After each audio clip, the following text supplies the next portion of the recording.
All right, we're gonna be live. We are live. All right. Welcome to Paradigm Shift TV 314. This is your brother, Pianki Patai Muntu Nefer Amun Ra. And we are here with Captain 10K of ISUPK, Dagal Gabar, under command of General Yahanna. And we got another powerful brother with us, Officer Cabal. And brother, if I mispronounce your name, smack me upside my head. But we're gonna get into some powerful information with the world's most dangerous group, the only real Israelite group, and we're gonna talk about how this group is building up real men and real women versus what these imitations is doing. Cap, I'm gonna let you get into it. We was talking earlier about how I noticed a lot of brothers in ISUPK either have a trade or they have their own business. And I asked you if that was part of the protocol or the training from with regards to the general. Elaborate on that, and once you get done, we'll pass it to the brother. And I just want y'all to kind of extrapolate on how that mentality kind of got handed down to y'all with regards to the teachings of ISUPK. Yeah, no sweat. It's not a protocol, you know what I'm saying, to where you must own a business or must get a trade. If you know the Bible, when we were coming out of Egypt, we was in Egypt, we had the skills. You know what I mean? Matter of fact, if Cabal, get that scripture for me. I believe it's Exodus 35, and I think one of them is 35, and then it's in Exodus 30, I believe 31. It's in 31 and 3. You know what I'm saying? It's all in the Bible about the Lord giving us wisdom and then giving us the skills that we have. You understand? It wouldn't be possible, you understand, without the Most High. You understand? But as far as brothers having trades and you know what I'm saying, I mean, we gotta bring what we have together. You know what I'm saying, and to build up this nation. You know, and what Commander General Yahanna is doing is he's taking brothers off the streets. You understand, and he's turning around and putting what's supposed to be in you. You understand, which is just true. You understand, and the Holy Spirit, the Most High Spirit, and then from there, man, I mean, you opening up so much more out of brothers and sisters. You know what I mean, to where they're doing things that they never done before.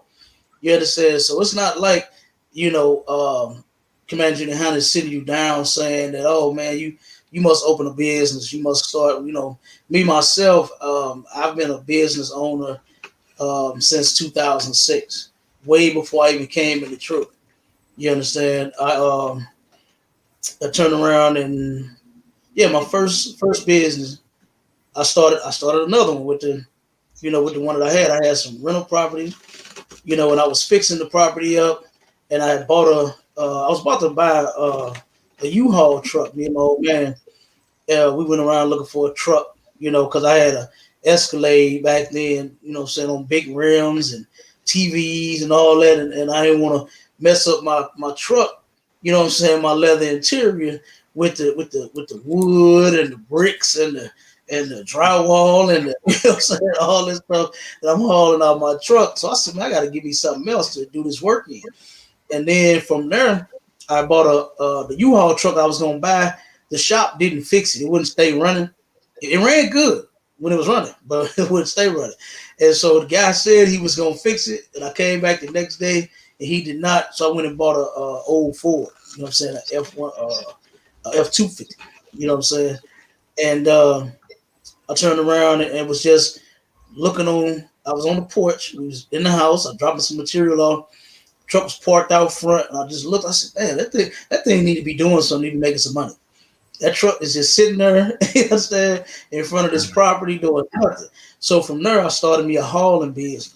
You know what I'm saying? Where I turned around and contracted with with several banks, and I was doing clean outs on foreclosed and repossessed properties. You know what I mean? And I just, kept going from there. As a child, I don't know why I had cleaning company. Ever since I was a little kid, I just always wanted to own my own cleaning business. I don't know where that came from, but that was just in me since I was a little kid. I started that in 2006. I was doing properties in 2006. Turned around, started the hauling business in 2006. From there, I had opened up two barber and beauty salons out in Hazelwood. You know what I'm saying? And I got a pallet recycling center. Um, just trying to do my thing. I kind of I didn't want to work a job. You know what I'm saying? Or a slave. That's actually a slave. You know what I'm saying? I kind of wanted to be my own boss. I had some slaves before me owning. You know what I'm saying, my own business, and it was always the same thing, man. Same thing in the field. It don't matter how good of a worker we are. We the baddest workers on the planet. One day they're going to get rid of you. You understand? One day they're going to find some kind of reason. White people are always sitting back, waiting to turn around and get rid of you. Even though the company don't run without you, but they're going to find a reason to get rid of you. Exactly. You understand? Because you outshine them anytime you show up for it. You're the fastest. You run around. Whatever your detail is, you getting it done while they sitting there taking smoke breaks. Smoke break after smoke break after smoke break. So I just was like, man, I just didn't want to, continue on working, for how to say some places the man. You understand? I wanted to be the man my damn self. So what I did was when I came into the truth, I just brought everything that I have, you understand, to this truth, and just so happened other brothers and other sisters been doing it. They doing the same thing. They got businesses. They for some odd reason, a lot of people think that, we unemployed, we fresh out of jail, it just like we just nothing and nobody. I've had real quick, Captain, and I apologize for cutting you with. Oh no, go ahead, bro. When we was talking earlier, we was talking about how one person in particular had mentioned to me, and then we've heard this from other people. Oh man, they live off their women, they this, they that. These brothers don't work, this and that. Let's squash that narrative right now, if you will. Well, it's just like Christ, man. Christ went through the same thing, to where people constantly lied on him. You understand? The greatest damn black man to ever live, they lied on him.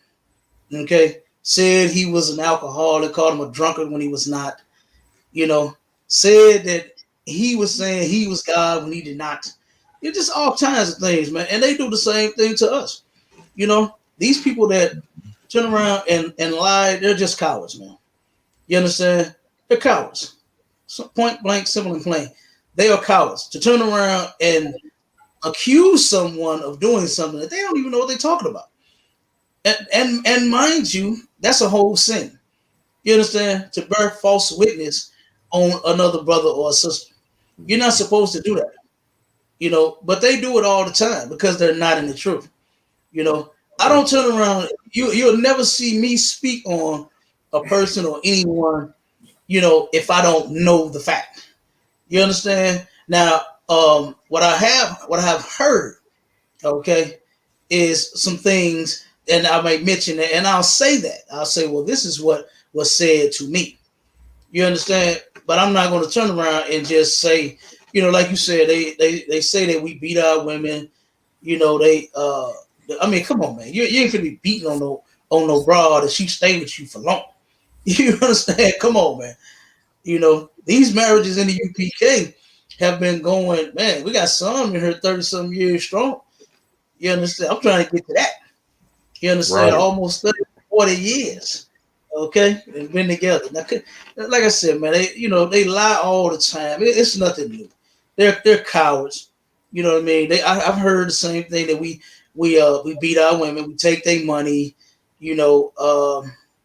What we pimp them. I wonder, do anybody even understand what the meaning of the word pimp is? Like, pimp is a man that takes a woman and make her sell her body for money. You understand? Ain't nobody touching my goddamn wife. None of them. Right. You understand? That'll be the last anything you touch. Exactly. You know what I'm saying? So, like I said, man, we not rob my ribs. They got businesses of their own. You understand? So we just all bringing what we have together. That's how it's supposed to be. You know what I mean? And that's how you actually run a nation. Is when you turn around and you take what you have and you make it great and make it grow. Like, it makes sense. Like, and I'm gonna give you an example, man. When I was in the union, and I was I'm a union carpenter, union painter, all of it. I got a lot of skills under my belt. And I turned around, and when I was working for Anheuser-Busch, right?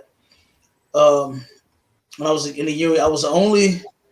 Let me see. I was the only brother out of down there about 50 men and women there at Anheuser-Busch painting. And then out of my other company I worked for, I was the only brother out of 100. Right, Frontenac Painting Company had 100 employees, and I was the only Negro on on the job. Okay, so I turned around, and one time, this is when I first started. This was when I was an apprentice, right? And at Anheuser-Busch, the I forgot his name, man. I forgot the supervisor's name, but he turned around and threw what they call a paint party, right? And I was like, damn, a painting party. I'm like, I'm new. You understand? So I didn't know what none of the lingo was. I didn't know what they was talking about. So I was like, oh, what is a painting party? I asked one of my coworkers, I said, what is a painting party, man? He said, oh, we finna go over to such and such house.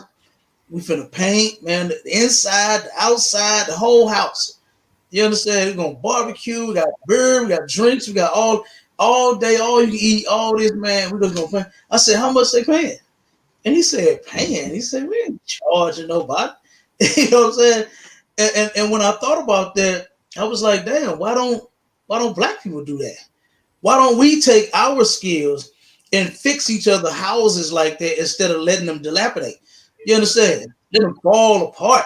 We got roofers in the family. Why don't we take, what I'm saying, and help each other fix their roofs? We got painters in the family. Why don't we take, what I'm saying, and paint the walls instead of letting lead fall up to the floor and let little kids eat the goddamn lead? You know what I'm saying? Why ain't we taking these skills and heating and cooling? It's gonna get hot in St. Louis. You understand? Why don't we start putting air units in each other's houses? And it wasn't until I came into the ISUPK to where this was actually put into effect, to where you bring in your skill here and you making it work for this nation. You understand? To where brothers are, and some are they getting inspired and getting started when they come into the truth. So many brothers, like I said, and sisters own businesses in our school that have, that actually go to school. Sisters, they got PhDs in the UPK. We got engineers in the UPK. We got Hold on, Cap. Now you say y'all got PhDs because they say Israelites don't have no scholarship, but you say y'all got PhDs. Come on, man. It's so. I mean, it's so many sisters and brothers graduating college. I can't even keep up with them. Okay. You understand?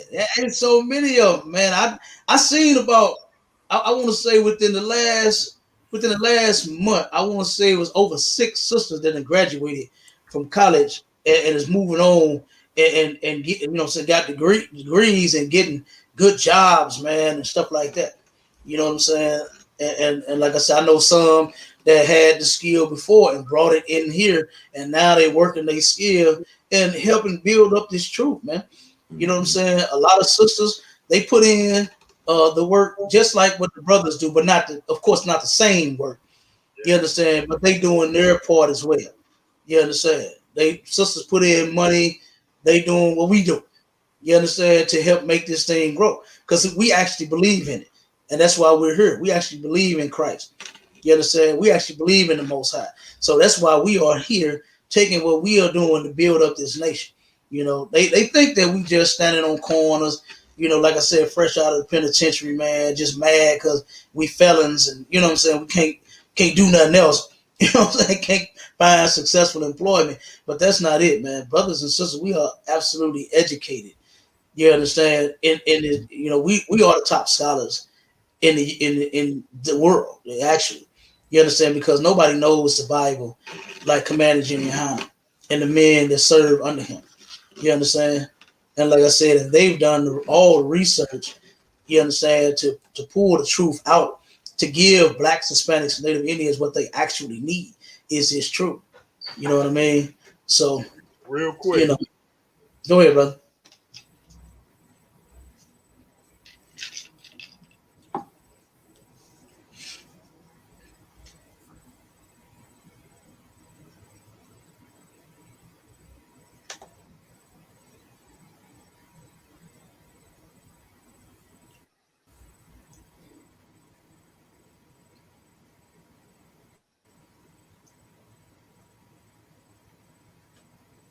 DMG, you there? I think you might have froze up, brother.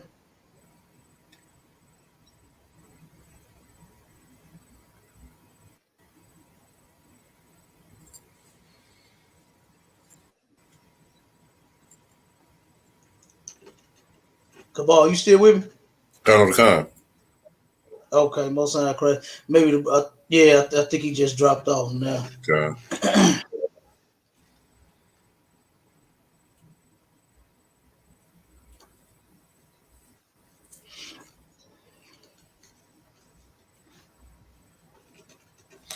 I was like, but I think we're still live though. Huh? So I believe he's still live. I don't. Yeah, yeah, we still Kind. But yep. I think the brother gonna call back in. So we'll come back okay. on. Nah, yeah. But yeah, that I just let him know he froze up. kind. But to the point that you were making, right? Mm-hmm. Like I was actually talking to DMG right before we got on here, and he asked me the question about the entrepreneurship and the ISUPK, and I told him like it's that spirit in the truth, right? When you come in here and you start listening to the commander general, you start listening to the generals and the captains on down, right? You start to realize that not just that we've been lied to about who we are, but we've been lied to about what we are. It's like we was talking when we were talking earlier, and I said, how many of these kids in the UPK is straight A students getting into accelerated programs, things like that. Like it's a spirit in here of learning who you are and being the people we supposed to be, right? Like I done worked the slave my whole life. I got in the UPK and I started my own business. Like that's it's just in here, right? And then I was telling them about like the Passover, which is why it's such a wonderful event to be at. Before all the real things popped off, we were networking, right? We had open market at the Passover, right? We talk with each other. We're selling everything from body oils to body armor. You know what I mean? Like it's in Yeah. here. We use the skills that each brother has, each sister has, and Right. it's a beautiful thing. And I think I start to understand why some of the people outside of the UPK think we use our women for their money. See, it's two different things. One, in here, we allow our women to do what women should do. It's easy for women to get education, get an education in this society, right? They're given more opportunity to put them above the man. But in here, we teach those women just because this society puts you above the man, the Most High still has an order, and we still still run our household, even if our woman has a doctorate or a master's. You know what I mean? And we still control our households. We in every other nation does it. It's how you it's how you're supposed to be. Everyone pooling their resources together, not just as a nation, as your family unit. You know what I mean? Like, but it's only done in here, which is why it seems so strange to everyone else, right? Right. Go ahead. And so, like, real quick, this is why we have to be beating them upside their head and snatching their money out their pocket. You understand? Because, like you said, nobody else is doing this. Nobody is actually looking at the black woman as if she's anything. In here, you're a princess. Out there, you're a thought. You're a video vixen. You're a whore. You're a baby mama. You understand? You're a dragon. You're a big mouth. All that nonsense. But in here, we turn them into princesses. You understand? And we get the value out of them princesses, man. You understand? Because guess what? You turn around, and when the sister is in the right spirit, man, you understand? Like that Proverbs 31. They really think that woman that's being talked about right there is just so beautiful and so good looking. It has nothing to do with her look. You understand? A virtuous woman, for the longest, anytime when I used to see the Christians talk about how virtuous they were, it was their looks. You understand? Right. That's all it was. How good you look in your dress and your outfit and all of that. Yeah, you look good. But when it comes to being virtuous, that means that you got some type of skill. Mm-hmm. You understand? You got some type of skill.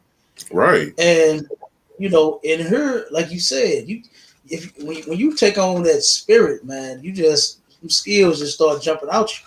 You know what I mean? Right. You start doing things you never thought you'd ever do. You know what I'm saying?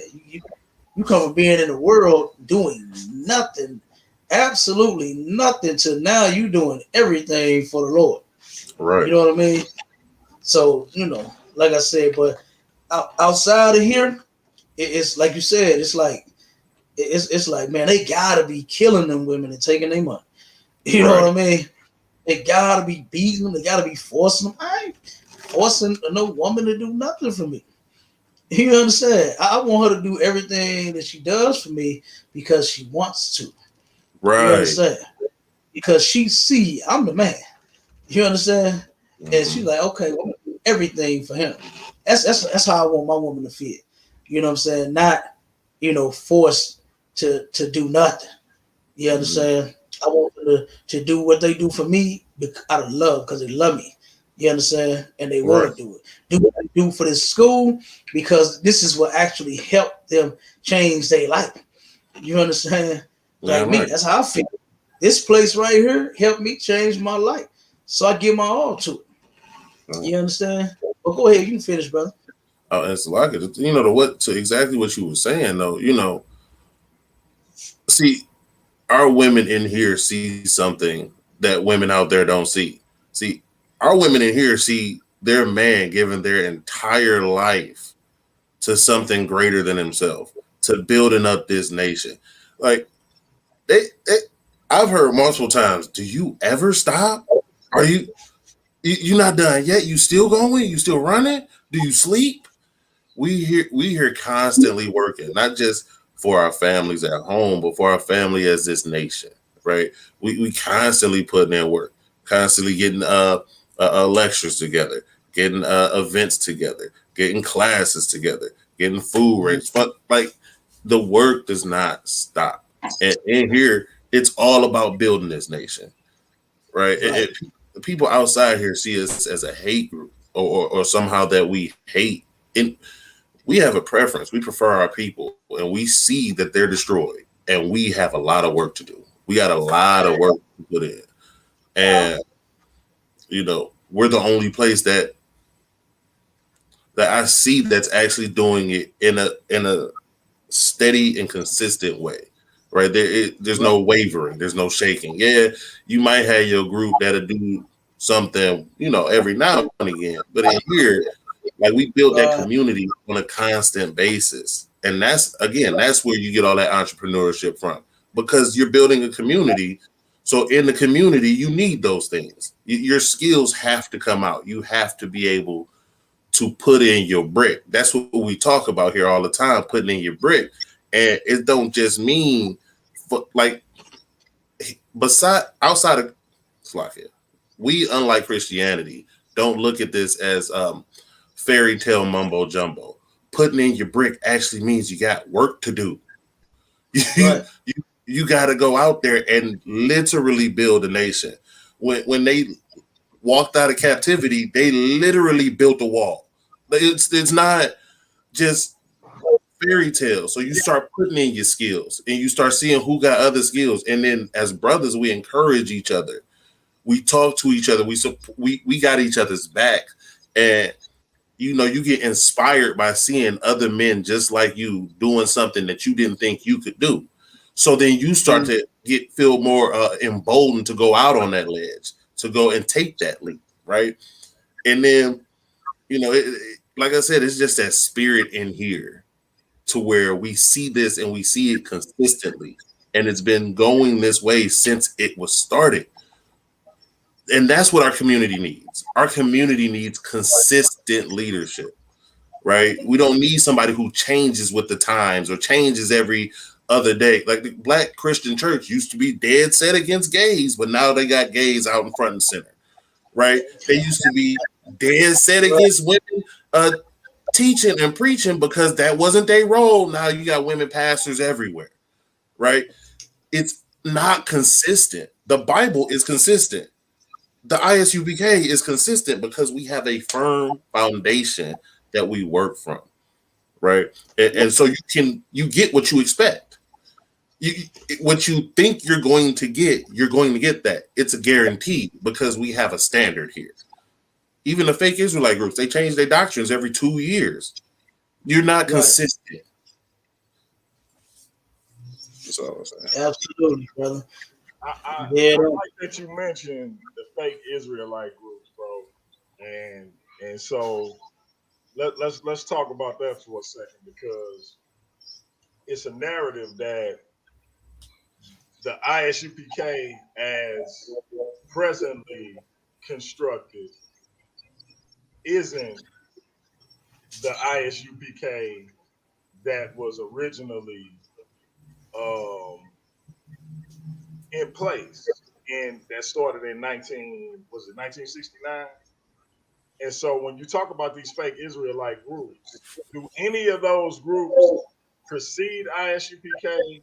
If they come out of ISUPK, what's the actual situation when we talk about One West with these groups?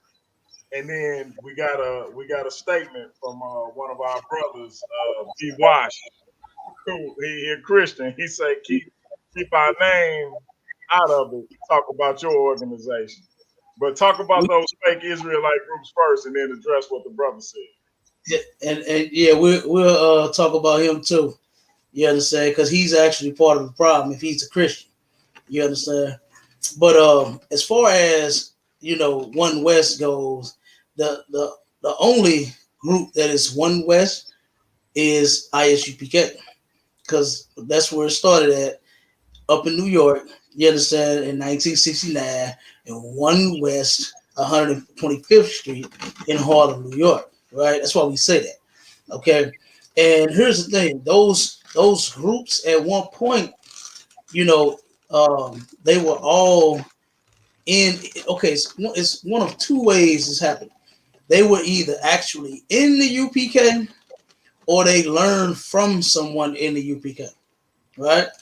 And what they've done was they've taken the truth. They tried to take it and run with it. You know how they say that? Take it and run with it and do your own thing, but it just don't happen that way. You understand? They take it and they water it down and weaken it, and then they turn it into some old mumbo jumbo themselves, right? That's because this is nothing that you're going to take anywhere else and use to your advantage. The truth has to stay in its home. You understand? It has to, and it's going to. You try to come here and learn and leave and say you're gonna fumble. You understand? you're going to fumble the ball as you're running with it. Okay? But in here, that's why you see us. We steady pressing on. You understand? We steady running touchdowns all over the court, back and forth, because we in it. You understand? We in the truth, and we haven't left the truth. And I'm not leaving the truth. You understand? To go and make up to do what? Make up another group? Like, that's the problem. That's part of the problem, is that we got all these different damn groups. The same way, it's just the fake Israelite community, and what I call it is fake Hebrew Israelitism. You understand? And in that community, man, they did exactly what the Christian church has done. You understand? That's why we call it Christianity, because they have so many different denominations. You understand? In the Christian church, and they got the same thing in the fake Hebrew Israelite community, to where you got all these different groups. I remember how people would turn around and what they do, like church hop. You know, they try to find the church that got the best music, or the pastor that wear the best suits, or they go look for whatever they're looking for. And that's the same thing that they do in these fake groups, man, is that they turn around and they say, you know what, I'm going to find a group that fit me, right? And in fact, Memphis, before the week that you went, when we was down there, we had a sister that approached the camp, right, asking questions. And she turned around, she was in that purple group. And she was saying that, oh, man, they was talking like, they hate white people. And I just didn't like this, so I got out of that one. She said, yeah, y'all don't hate white people, do you? I'm like, let me tell you something. You know what I mean? Let me drop this in your ear. Okay? And so I had to let her know, you understand, where we come from as far as, our oppressors. You know what I mean? And so it is what it is. But the original group is the ISUPK. There's only one, let me say something. There's only one group at all, period. All the other ones is fake. You understand? Same way you got the flea market and you got clothes that they sell at the flea market. You understand? You only go buy that shit because it's cheap. Because you wish you could go and afford the name brand. Hold on, Captain. Stop for 1 second. Stop for 1 second. I don't mean to cut your wisdom. So did you just compare the fake? So the ISUPK is Louis Vuitton, Coach, Dooney and Burke, etc., and the fake Israelite groups is the flea market version. Is that what you're saying? Fake Israelites is Ubu, not Fubu. You understand? They the Ubu version. Hey, you understand? Let our brother in on this for a second, man. Go ahead, bro. Well, the main difference is, and basically what it is you can track the doctrine, right? Now, different organizations have reformed and claimed to be originally One West, right? Even with the one who they were just found out to be, embezzling and scamming all their people. They claim to be One West as well. But you can trace the doctrinal line, right?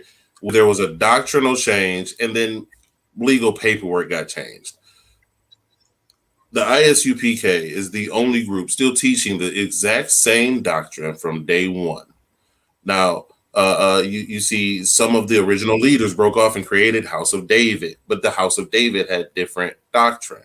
They IC, whatever it was, they had different doctrine. You can trace this doctrine all the way back, right? So, and that is what is the most important. It's not about if you were able to take over a LLC. That doesn't really mean anything. If you were able to swindle somebody out of paperwork, that doesn't mean anything. What actually means something is the doctrine. It's what you're saying, it's what you're teaching, and it's what you're doing. And the ISUPK teaches and still follows that same original doctrine. That's what I was talking about before with the consistency, right? You can trace our doctrine. You can look at tapes from the original 7 elders and you see that we're still speaking the same things. We're still teaching the same things. And you can look at these other groups and they're not. They're teaching something different, right? So they learned this, then they went and made their own. So what is important is what you're doing, right? So like I said, yeah, what the confusion comes in with is one guy got another guy to sign some paperwork, and then that was that. But the doctrines were different, right? So they started teaching that one guy was the Holy Spirit incarnate. Like that is not. That dude passed away, didn't he? Yeah, he passed away in jail on charges of embezzlement. Yep. Right. So you see how when that doctrine shifted, that you can have the original paperwork, but you're not the original group. You're not teaching the truth. Just because you have paperwork doesn't mean anything. Right? Yeah, I'm right. And Salaki, brother, if I could real quick, he was actually in the school. He was in the UPK. Yeah. But he wanted to do what he went out and did. Be a criminal. Be a child molester. You understand? He was molesting little girls out there too. And he was doing all kinds. And then, matter of fact, when they raided his school, they thought it was us. They said, I saw it all over Facebook. ISUPK finally got busted. They want us to fall so bad. But it's not going to happen, man. You understand? The ISUPK is never going to open this by saying the world's most notorious. But yeah, now let me ask y'all this before you address our brother B. Wash comment. We was talking earlier, Cap, and I was saying how people make a big deal out of y'all saying if a man have sex with a woman, that's his wife, right? Right. And they do that as a negative. But wouldn't that be, to me, that seems to be the more prudent thing, because if like my son's 14, and I say, let me run this by DJ and see how he responds to it. And he playing Xbox, and he was like, huh? I'm trying to play Xbox. But if I'm telling him, son, if you have sex with that female, she's your responsibility for the rest of your life. Like these games and all this stuff you like to do, that's over with. You have to take care of that female. Right. His mind was blown. So my point being that gives them the incentive to say, hold on, let me really think about this before I do it. You understand? Like, am I tripping when I say that? So is that viewed as a negative? If y'all could speak on that for a second, I'm gonna start with the brother Cabal, and then I'm gonna go to you, Cap. I got you. You said you want to start with Cabal first? Yes, sir. Oh, go ahead, brother. Okay. I mean, that's the only thing you could be doing when you say that is trying to create more whores. Honestly, like, what else could you? When a woman gives her body to a man, that should be precious. That should be sacred. That should be more sacred than a paper. But in this society, we've been taught that paper meant more than that woman's body. Like that's sick. That's twisted. Woo. And having these thoughts and having this teaching keeps our daughters from becoming harlots. It's not fun. It's not cool. It's not a good thing. But this society promotes it as all of that. It's the way you're supposed to. You're supposed to go out and experiment. That is sick. That's twisted. What we teach is that you have to be responsible with everything, not just your body, but your words. And if there's a way you have to carry yourself, that woman knows she's not for everybody. And guess what? That when that man has a woman who is dedicated to him and only him, guess what? She comes with a lot less baggage, because now she doesn't have that baggage of that lifestyle she used to live. Now she don't have all them ex-boyfriends who did her so wrong after that she gave them something precious, right? Now we have sons who have wives that respect them. Now we have daughters who can respect their husband and go into a marriage free and clear. STD, stop. Like that's how we fix our community, just by these laws. And yes, sex is marriage. And we have to get that through our heads, because the Most High ain't gonna change what He thinks. We just have to understand how He thinks, and this is His law. This is nothing to do with anything we made up, or a lot of us didn't want to do this. Don't want to follow every law, but the Most High said it for our good, and that's why we teach it here. Hey, I just want to let the family know. So this brother who just got through talking, Officer Cabal. Did I say that correctly? Yeah, you did. Now, I call him Officer Cut because in our dialogues, the brother been cutting me up. I say what it is, and I call him Officer Cut. Now that right there, to me, makes perfect sense. I need somebody to tell me why that doesn't make sense. Cap, go in. Yeah, like y'all already know, I agree with my brother.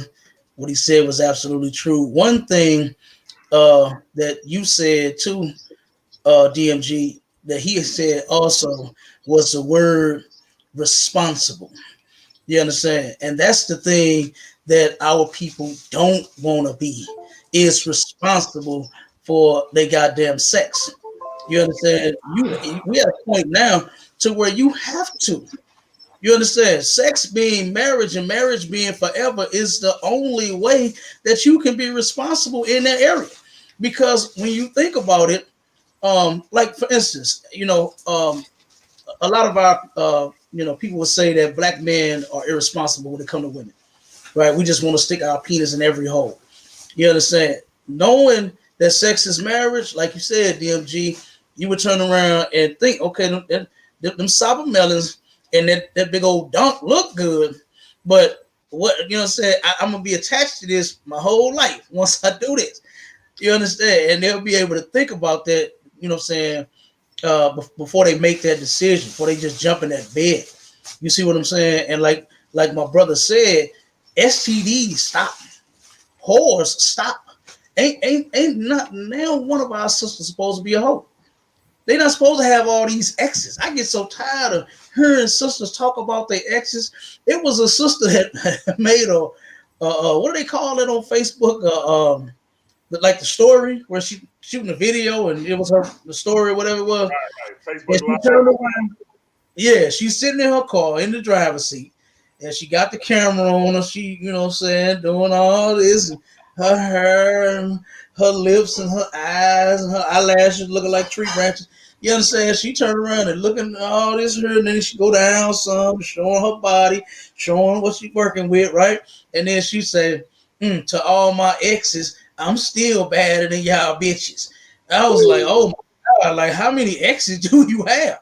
Like that's nothing to brag about. You don't get a damn award for having all the exes. You understand? And then think about something. You got a lot of exes because of a reason. It ain't because you leaving every damn body. You understand? Now they're not supposed to do that. They're not supposed to leave each other. But they in the world. They don't know the truth. They don't know sex is marriage and marriage is forever. So yeah, in the world, it's gonna be a whole bunch of exes. It's gonna be a whole bunch of sex, one night stands, trains and runners and whatever else they call them. And like I said, if you teach our people the truth, right? Because hey, we all want to have sex. We all grown. You understand? We see. Look at here. I got that from when I was a little kid. I used to see all the little girls on the playground. They little bees. Remember bees was out? They be running around. They bees be flopping around. The little girls looking all good. I wanted a girl then when I was 8, 9 on the playground. Hey, brother, head start. You understand? You know what I'm saying? The little girls are so pretty. You understand? And guess what? Now that we adults, you understand it needs to be done the right way.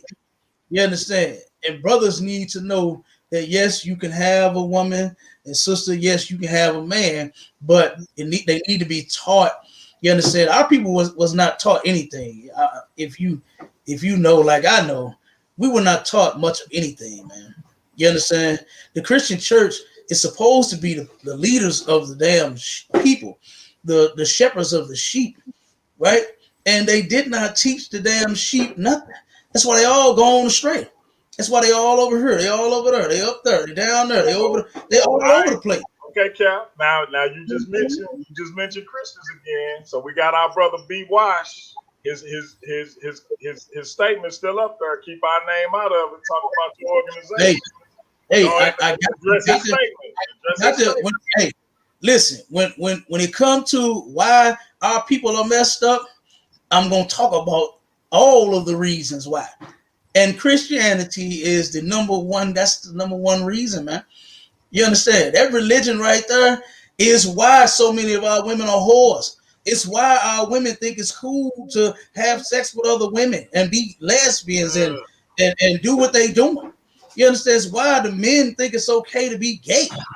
You understand? It's why they think it's okay to sell drugs.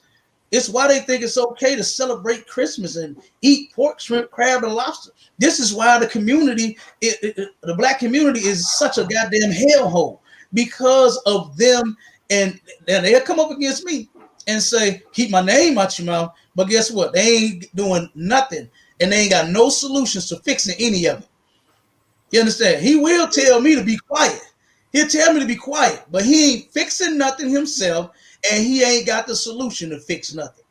You understand? Real quick, let me do a quick shout out. We got our brother Scripture Ripper in the building. My brother Sabios, salute. We got MVP Chris Harris in the building. Like I said, we got our brother Byron Washington in the building. So we got some heavy hitters in here who you know, y'all bring out the all challenges. So we got G-Con in the building. So let's see what our brothers got to say. B. Washington came back. Let's see what he got to say.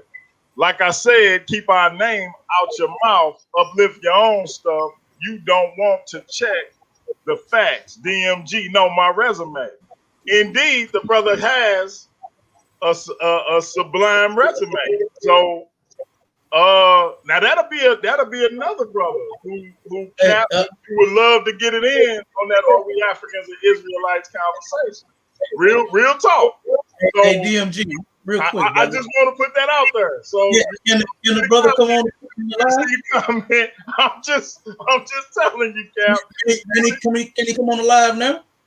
Oh yeah, I'll send him the link. Now, real quick, Cap. You know, in a half hour, I gotta pick up my daughter. I will. Y'all keep going, just like I did when I got knocked off, and jump back on if y'all cool with that. If y'all got time. Ain't no sweat.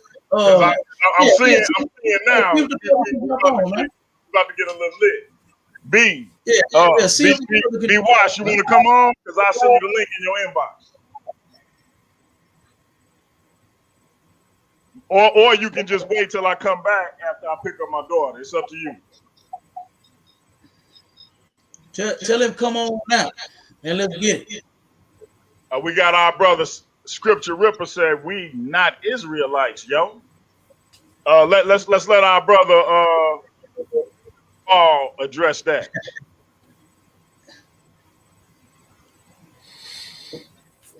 I mean, listen, we have hundreds, thousands of hours going over this, right? First off, we not Africans. There's no such thing as an African outside of the construct of what our oppressors have created. On the continent, there's not a concept of being an African, especially not historically. Now, more so in modernity, after they've been let in to the UN and things like that. Then, of course, that came along with agreeing with our oppressor. But historically, they have always defined themselves by their tribe. Now, again, like I've said multiple times, we never said our people did not come from the continent of Africa. We didn't say that. We had civilizations there for years. You can look that we have history books that tell you about our civilizations, our kingdoms in Africa, because tribes set up their own kingdoms and they moved around depending on the situation. We're simply saying we don't descend from the same lineage as them. We're not from the same tribe as them. right? There's a reason why Port Judah is where Port Judah was, because that is where we set up our society in that landmass. If you want to get stuck on a piece of dirt in the landmass, that's fine. I'm talking about my forefathers. I'm talking about where I descend from. And again, as an African, that's not a thing, right? Got you. Go ahead, Cap. Yeah. Of course, anybody, screaming this nonsense about, what I'm saying, we're not Israelites. They don't even know who they are. You know what I'm saying? In most cases, they say, "Oh, we're not an Israelite." When you ask them, "Who are we?" They don't have any answers. You understand? They go to what they've been told. We've been told that we're Africans. You understand? That's why we say that. That's why we say, "Oh, I'm from Africa. I'm an African," because that's what they told us. Like the brother said, our oppressor said that this is who you are. This is where you from, right? But when you go back and you do just a small little touch of research, you don't see anything that says Africans for sale. Matter of fact, you don't even see anything that says Hamites for sale. You don't see anything that says Ugandans for sale. You don't see anything that says Libyans for sale. You don't see any of those terms. You understand? Because that's what the tribes that they are. You understand? They know.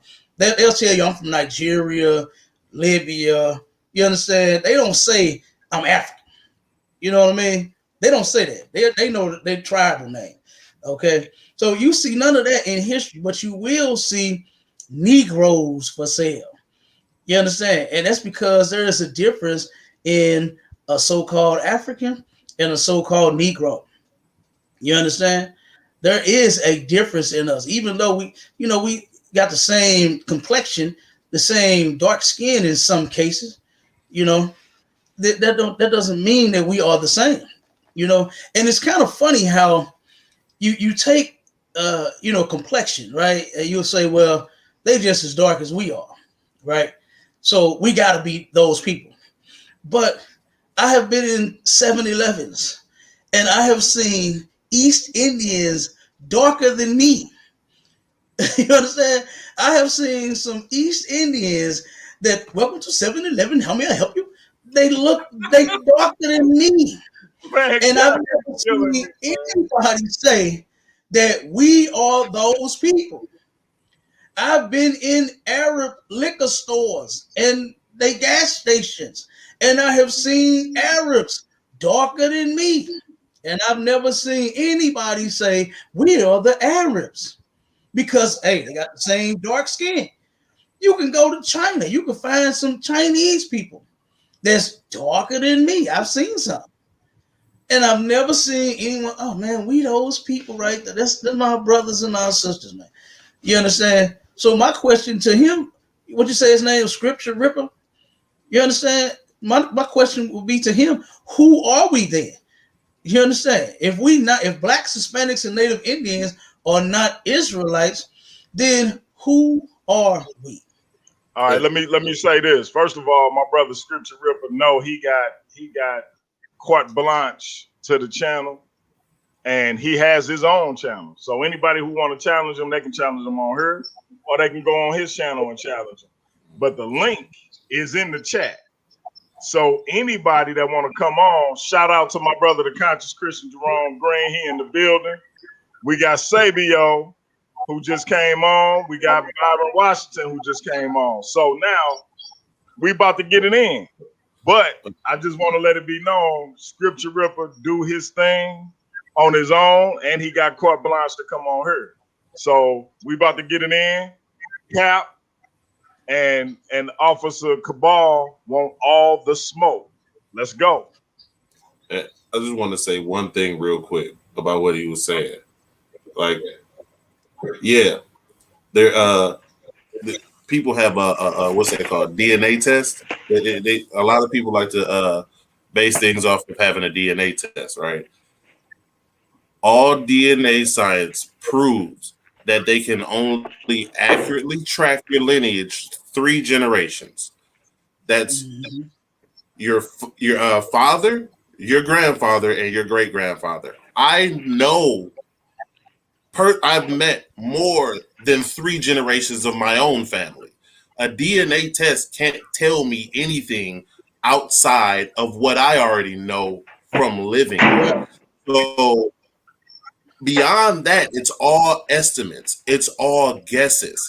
So you can get one DNA test done and have it sent to 4 or 5 different companies and get 4 or 5 different results because it's not accurate.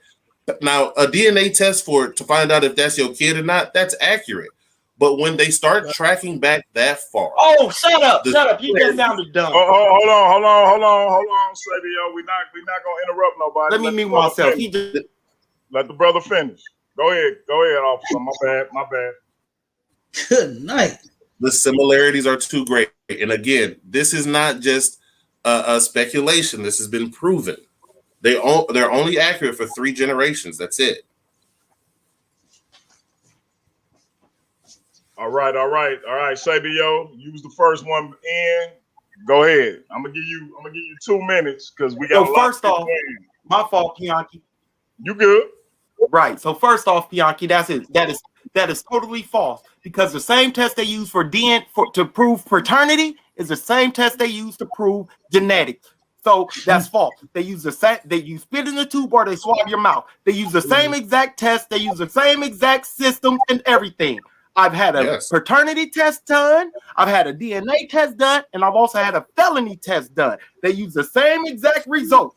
So that right there is totally false. So don't ever say that again. Don't ever say that again. What I said. And now what I'm about to do. So now what I'm about to do is pull up Black Judaism and the Hebrew Israelites. So now what I'm going to do is pull up Black Judaisms and the Hebrew Israelites, okay?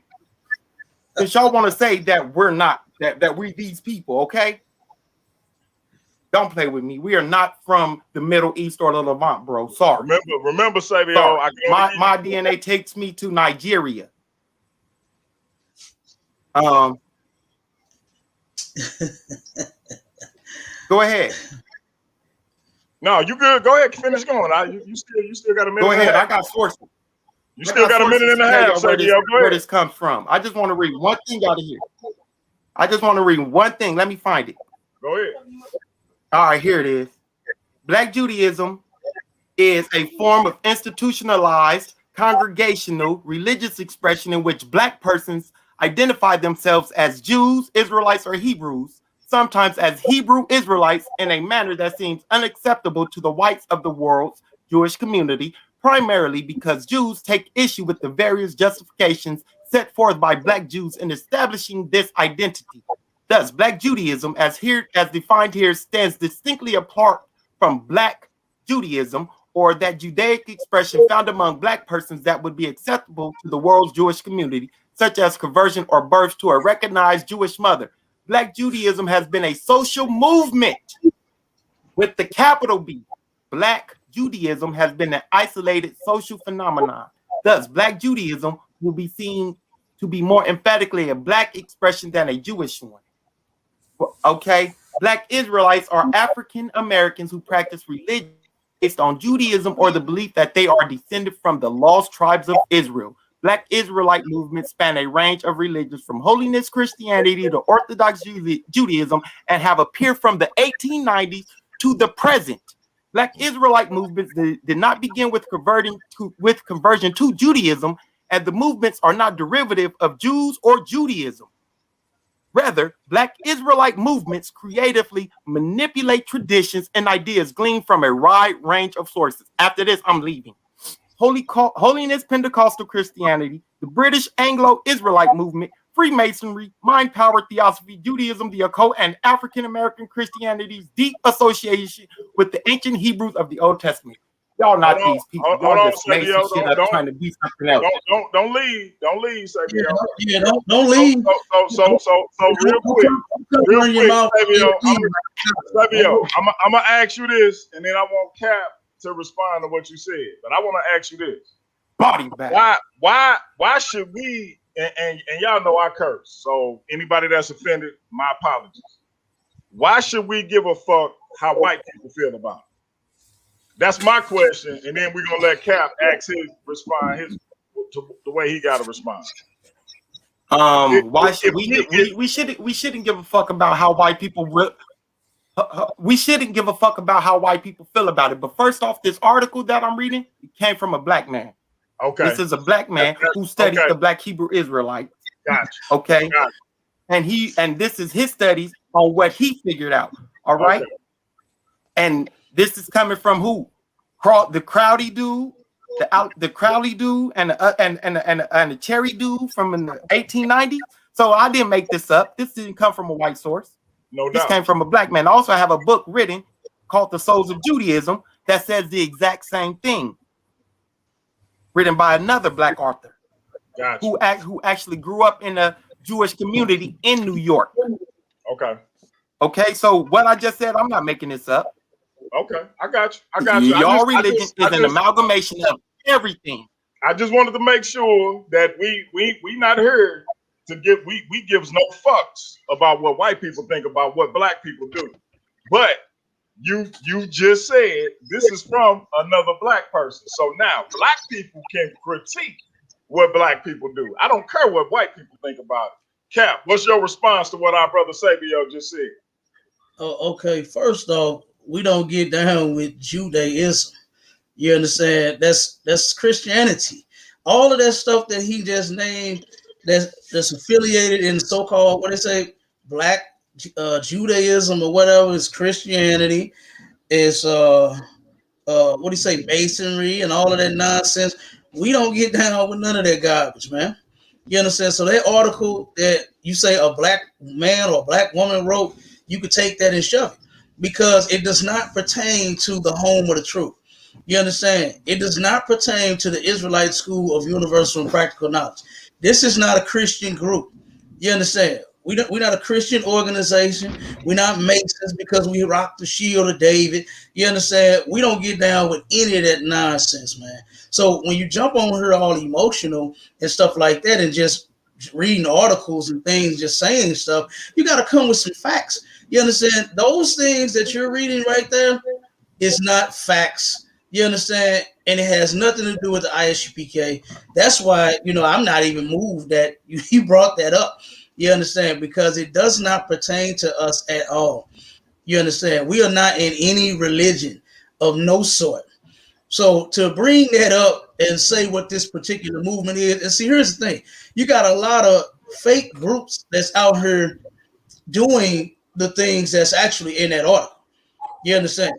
And those are the ones that's a little more softer. They have a more gentle approach. You understand? They're not on the corners. You know what I'm saying? Like what we are actually doing the work. You understand? They're not doing the work. Okay? They are Christians. Anything outside of the ISUPK is Christianity. Okay? So, like I said, man, you reading that article means nothing to me because it has nothing to do with what we are doing in here.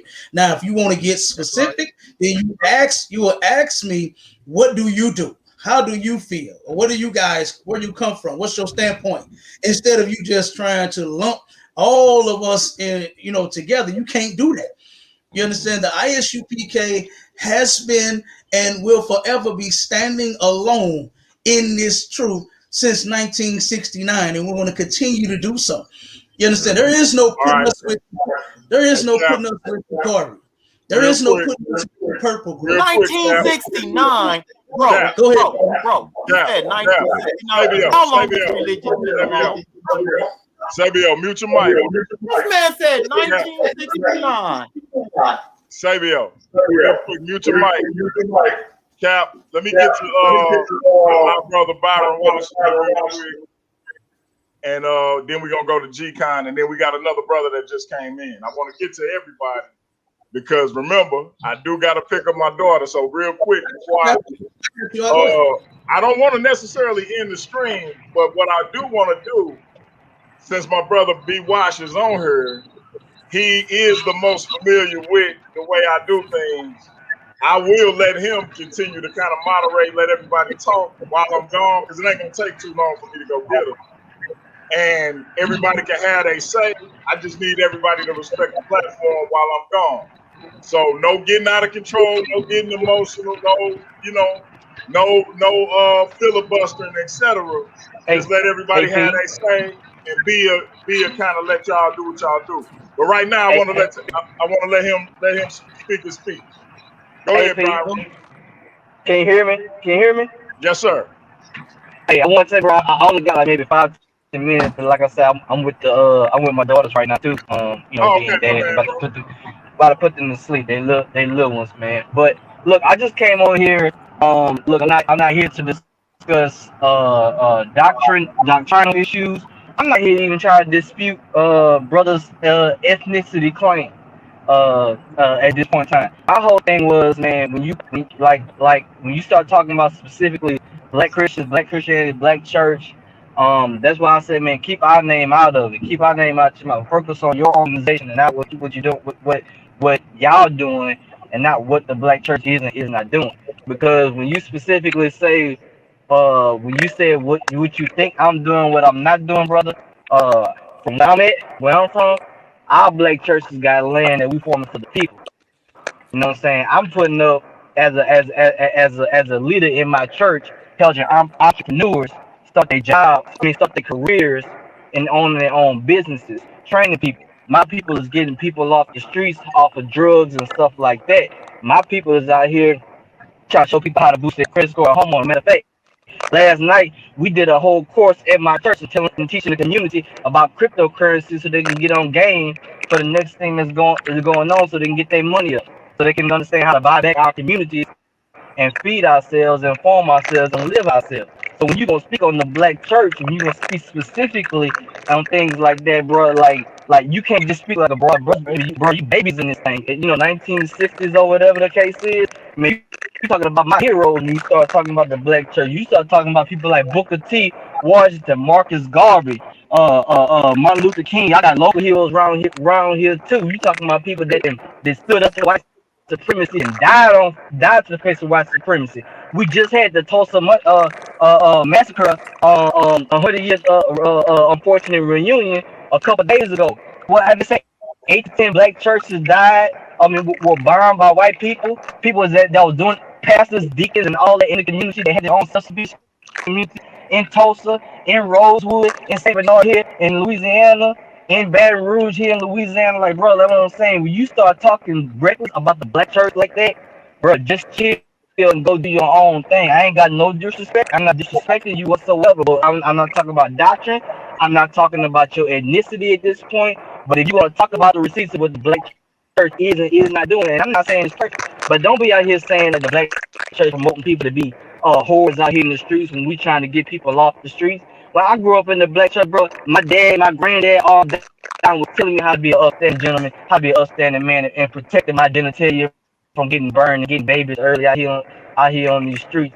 Same thing goes for my wife that I've been with for almost 15 years at this point in time, bro. So when you say this kind of stuff and you be disrespectful,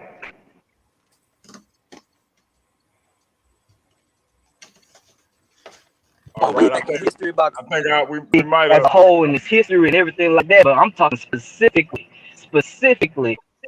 You talking about black Christianity and you talking down on the black church as a whole and its receipts in this country, bro. Just chill. You want to critique it, that's fine. But you gonna critique, you gotta say the good with the bad. You understand what I'm saying? Now the reason why I say DMG know my resume because he knows my resume out here in this community that I'm in, and people like me fighting every single day for this stuff, dog. And you sitting here and you trying to press the surges of what we doing and putting the blanket stuff on everything, bro. That ain't cool. That ain't real. You ain't actually in the real, bro. I'm actually in the real. You want to come down here to Baton Rouge, Louisiana. I'm from between Baton Rouge and New Orleans, where it's real out here, bro. We just buried somebody the other day that we trying to get their family straight right now. You sitting here trying to talk down on clergy and on black Christians and stuff like that, bro. Like that stuff that y'all come up with, that's cool. You can do that stuff in New York and Chicago, that's great and all that. But you come down here to D South, where it's really real. Where I'm sitting here and I got my house built on land that was a plantation. I grew up down the street from sugarcane fields. We out here in the mud on real life, dealing with these people, bro. Be more respectful of an institution that's still fighting the fight for over 2, 3, 400 years, bro. That's all I got to say.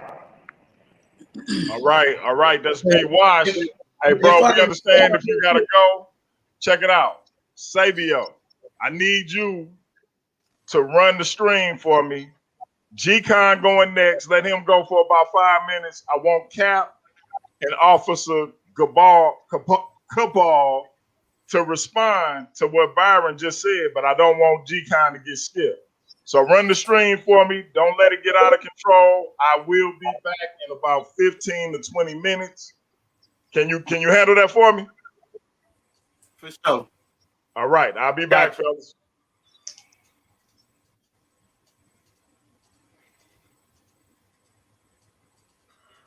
Y'all continue to do what you do. Say you're gonna moderate as best as possible. G-Con, you up?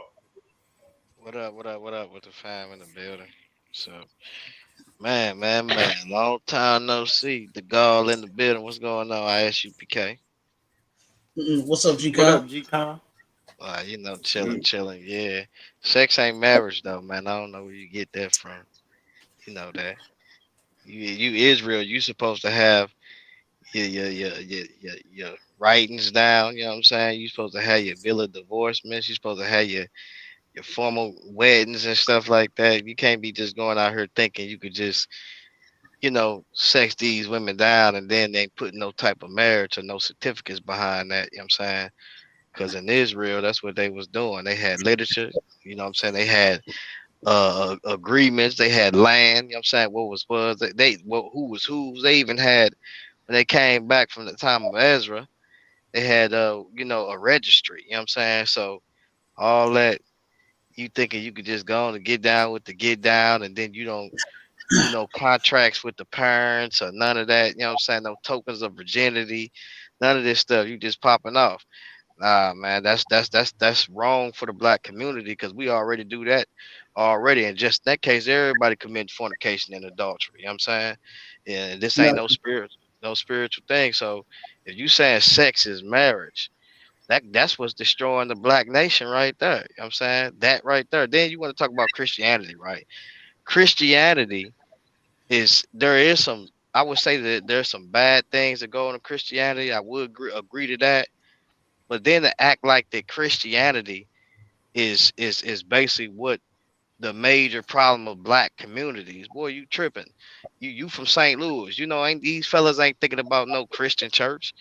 These fellas out here killing and they ain't thinking about going picking up no Bible or none of that. So it's like Christianity is the reason for that. Uh Homosexuality and all these different things. Half of the people that's homosexuals, you know what I'm saying, is ain't thinking about no church or none of that. You know what I'm saying? So and then when I was growing up, I'm 39 years old. They taught holiness in the church. I don't know where this new age stuff coming up, but when I was growing up, holiness was taught in the church. You know what I'm saying? No fornication, no adultery, no homosexualities. I mean homosexuals, none of that stuff was being taught in the church. You know what I'm saying? So the major problem that we see is in our communities. I wonder why, even when it's the conscious community, or even when it's the Israelite community, they try to say, "Well, the church." Nah, man, that's just a cop out for really what's going on out here on these streets. Something nobody wants to deal with. You know what I'm saying, which is these fellas out here ain't thinking about no Bible. You know what I'm saying? Let alone you get to holding up the Bible, it's offensive to them. You know what I'm saying? And they get on the defense real quick. So I'm not really saying what y'all talking about. Ain't nobody talking like drugs is the reason for this. Niggas out here taking X pills, getting sensitive, and rubbing up on other males, and women sleeping with other women. Drugs and all this substance that they doing is causing them to lose their mind. You know what I'm saying? And be up under the influence of foolishness. You know what I'm saying? So I don't see why people try to blame the black church and say this is this is that. Last I checked, if you even say the black church or Christians or whatever, to y'all they Israelites anyway. So it's Israelites that's doing that according to y'all. You know what I'm saying? So we need to do a little bit more better than trying to just say, oh man, the church is thing. Because every time I hear y'all brothers talking, y'all always speaking on Christians. But at the same time, not willing to deal with what's really out there. And that's people who's not dealing. You think in Chicago, a nigga picked up the Bible and say, man, I'm finna go. He said, I'm a Christian. I'm finna go kill or do this and that. That ain't what's going on. You know, there's Christians is out there on their streets basically trying to get them brothers delivered in St. Louis, Chicago, and every other state. You know what I'm saying? Now, I would say this, the majority of people is wicked. I give you that. You know what I'm saying? But let's not make Christianity, a person being a follower of Christ, the fault of somebody going to go be a homosexual when the Bible don't teach that. You know what I'm saying? And if you are a true Christian, you shouldn't even be teaching that. So maybe these people just teaching those things are saying certain things. Maybe they not Christians. So well, I would say maybe they couldn't be Christians because the Bible ain't teaching that. So Christian just mean a follower of Christ. So I don't know where you brothers getting that at. You know what I'm saying? And ISUPK is not the home of the truth, and I'm willing to cross that line.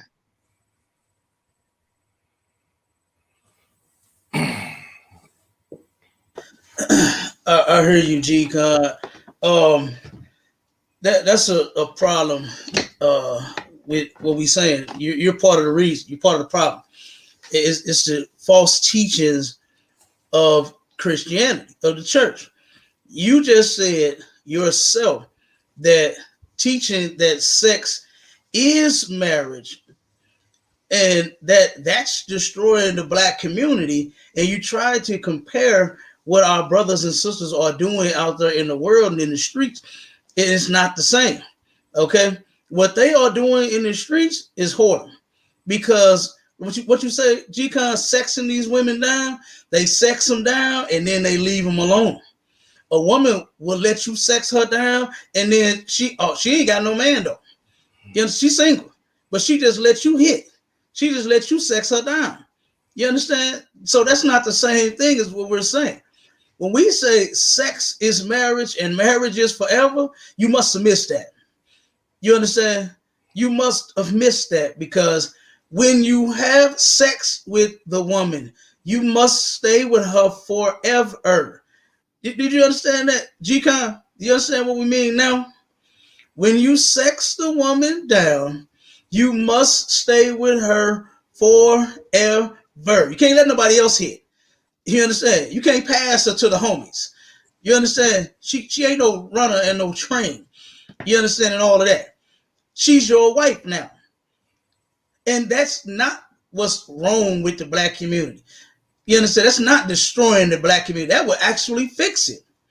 That will actually fix the problem that we have in the black community with our brothers out being whoremongers and our sisters out being whores.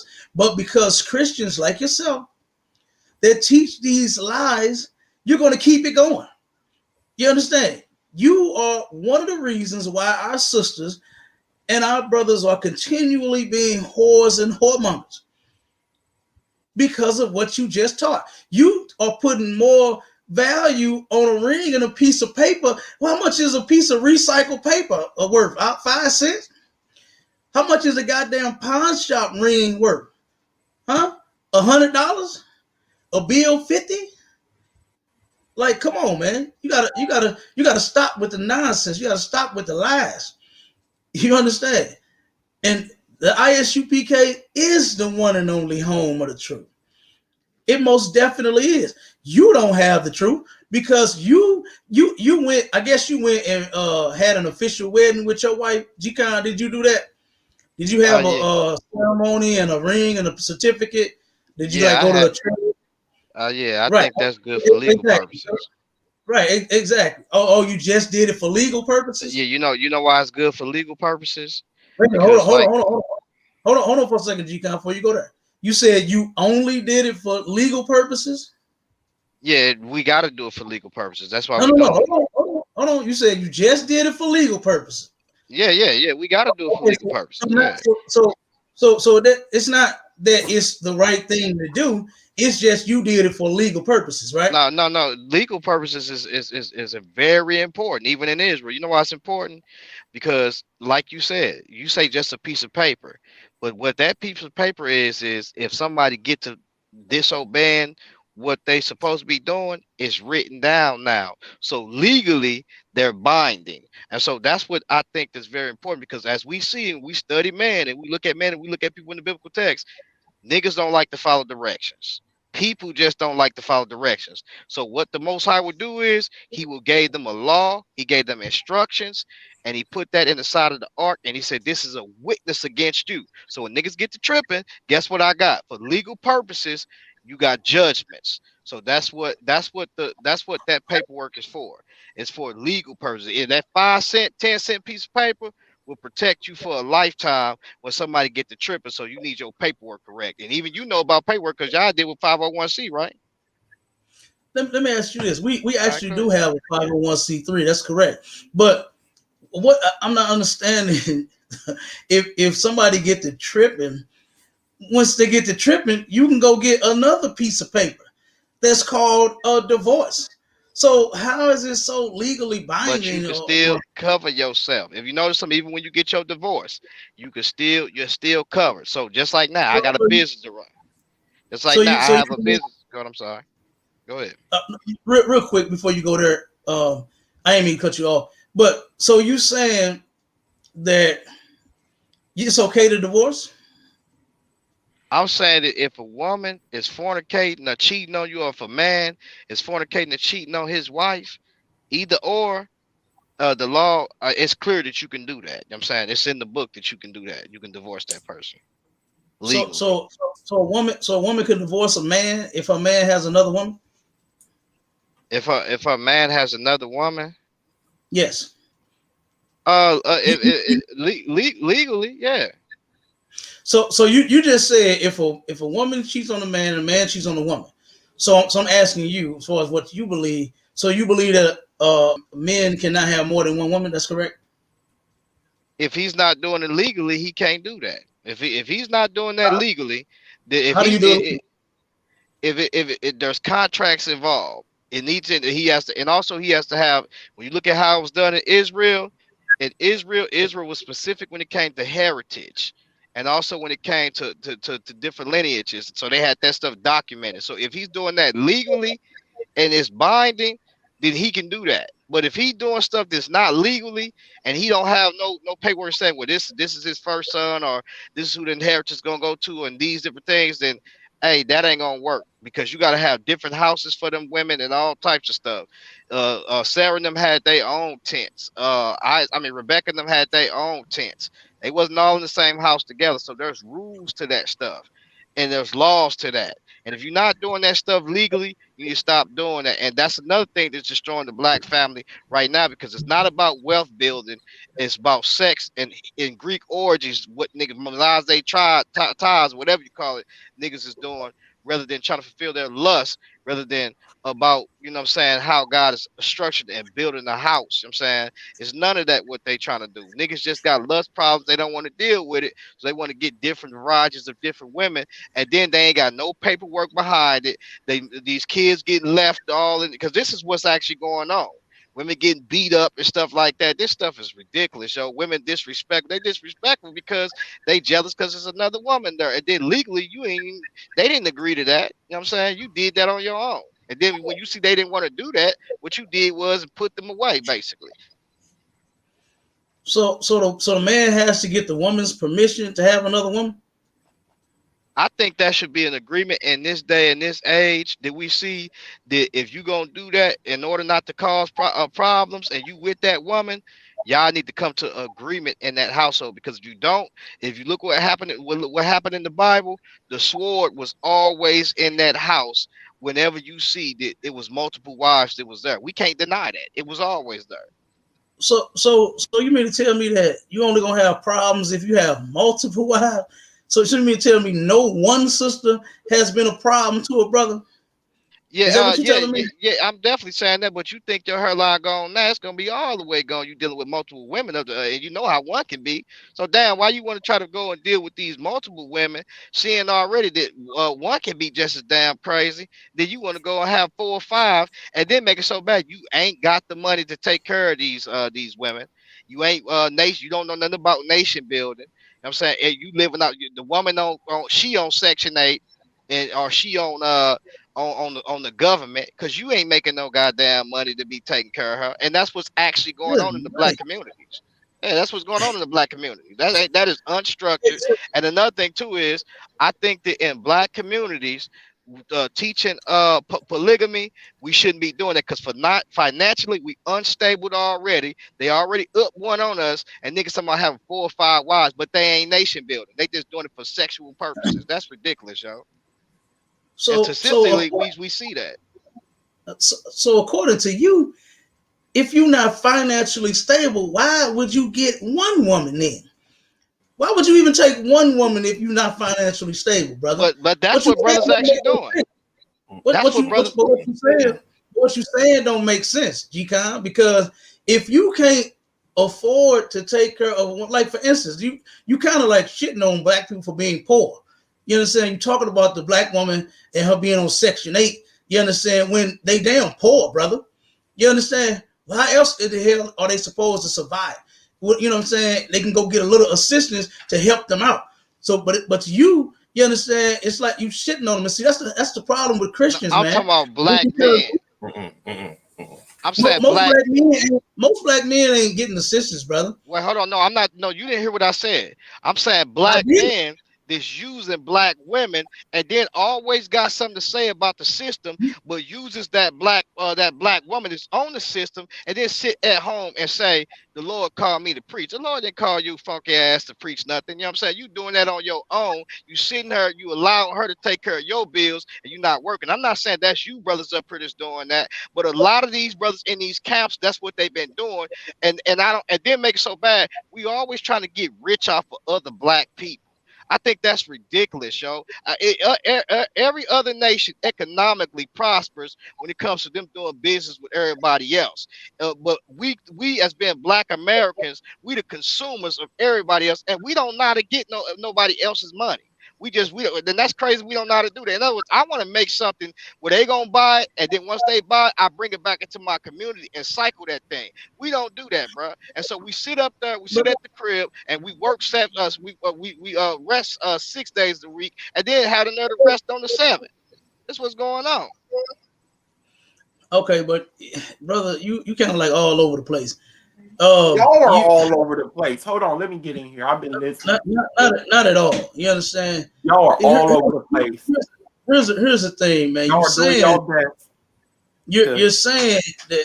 Hold on, whoever that is talking, hold your peace for a second, because me and G-Con is dialoguing. G-Con, like I said, I don't know what a lot of these people are doing. You understand, these other groups, until, of course, what's their famous word they like to use? Exposed. Till they get exposed. You understand? But here's the thing, man. You can go back in history and you do a little research in the 60s and 70s. You understand? When black people was, guess what? Still poor. You understand? And they were using Section 8 to keep their family going, and using the assistance and stuff like that to help the man, the woman, and the children. Nobody was looking down on black men because they did not have jobs, because they knew that this system was the reason why they did not have jobs. The system that they created and put us in is the reason why right now over 50% of black men are unemployed. It's not like what you was trying to pop off, the niggas ain't got no money and you can't take care of no women and you can't do this. Not like that. You understand? Because it's not that just 52% of black men are just lazy and don't want to do a goddamn thing and just want to live off women. This is the way that this place has been designed and structured to destroy us. You understand? To turn around and give the black woman the assistance and the help for the women and children. Have you ever seen any damn family clinics anywhere? But no, you got women and children. They just built a new one over on Vanderbilt. And it's women and children. It's excluding the men. Well, what they're doing is, that's how you turn around and put people in captivity. Is you take and put the woman over the top of the goddamn man. Make the man way down here real small. He's nothing. He's not strong. He's a deadbeat. He don't take care of his kids. He don't have any money. He this and he that.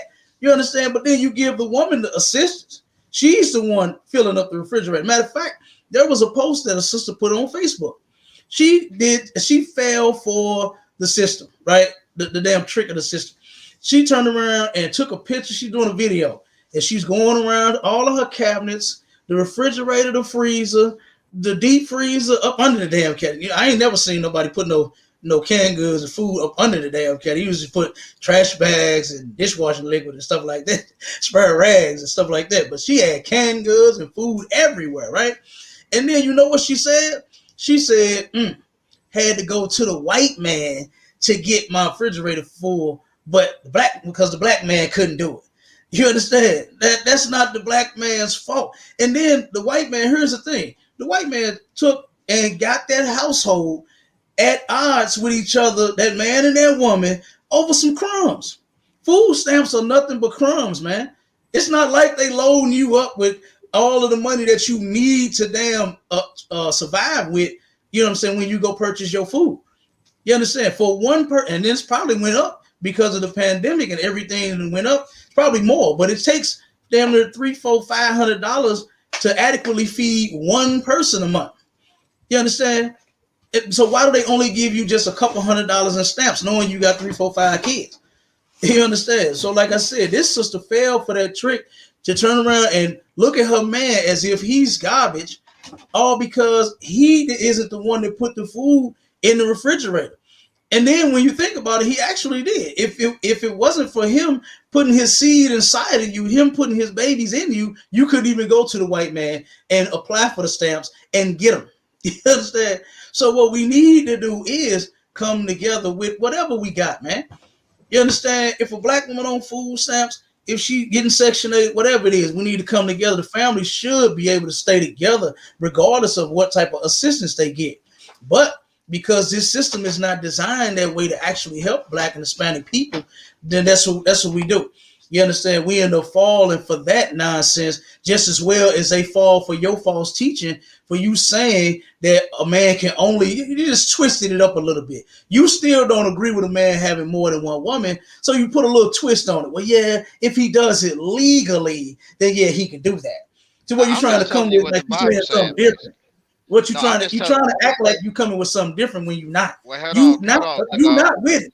It's in the Bible to where it says a man can have as many women as he choose. That's legally right there. That's legal right there. Hold on, Dagal. That's legal. I never see you misinterpreting what I'm saying. What I'm saying is this is I know that the Bible says that he gave David his wives and he would have given him more. I see that in the Bible. I'm telling you that, and I've been saying I'm clear with it.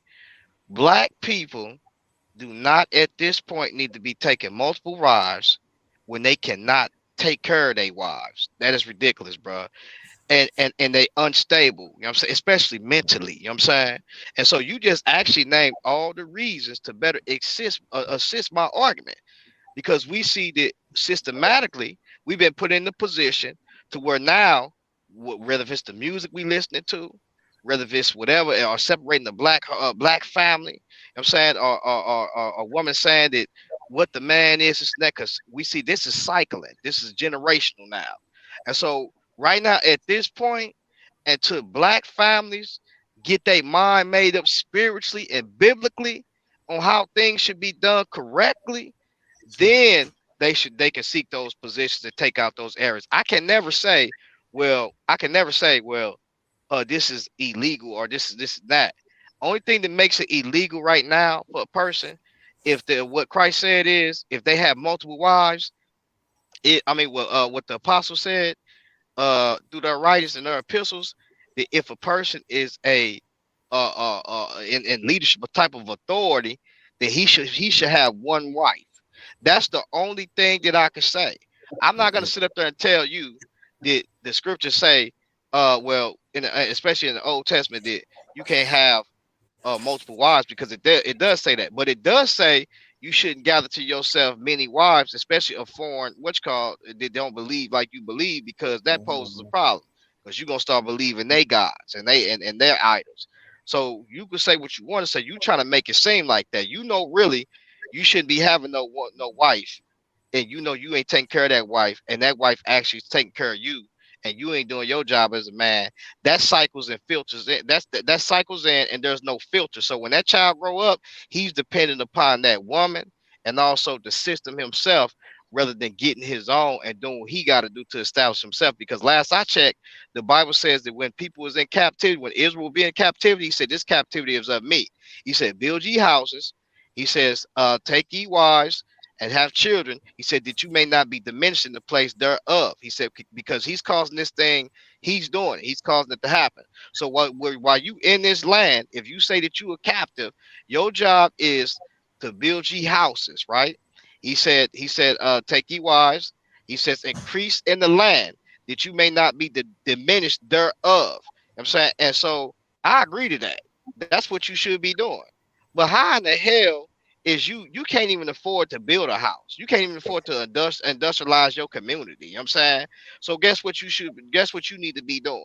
What you need to be doing at this point is when it comes to not having multiple wives, not having many multiple wives, you need to stick to the point to where you doing what God told you to do with your one wife that you got, and build that, and then establish something else if it permits or if you can. But otherwise, now you ain't got that. Niggas is working 6 days. I mean, barely working 6 days, and really resting 7 days if you want to keep it at that. Because half of these brothers ain't even got jobs. They need to get they need to have a class on building, on how to build businesses, on how to a business class, because that's what the black church is doing. I'm saying they organize it to where they building a lot of these businesses. Now I don't know what the ISUPK doing. I don't keep up on them like that. Maybe y'all doing that. You know what I'm saying? I don't know. Oh, okay, brother. Like I said, you are part of the reason, man. Part of the problem, brother. Listen to yourself. You all over the place. Number one, you understand, and it's that teaching right there. It's Christianity.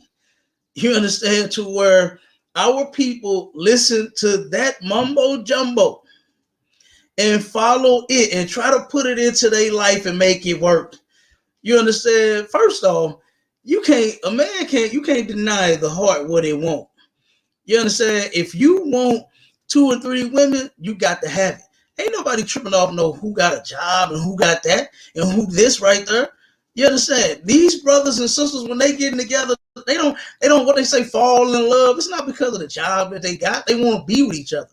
You understand? It's nothing wrong with them desiring to be with one another. And that's what you do. That's what Christians do. You make black people feel bad for wanting to be together, when they financial status or their job should have no bearing on them two being together.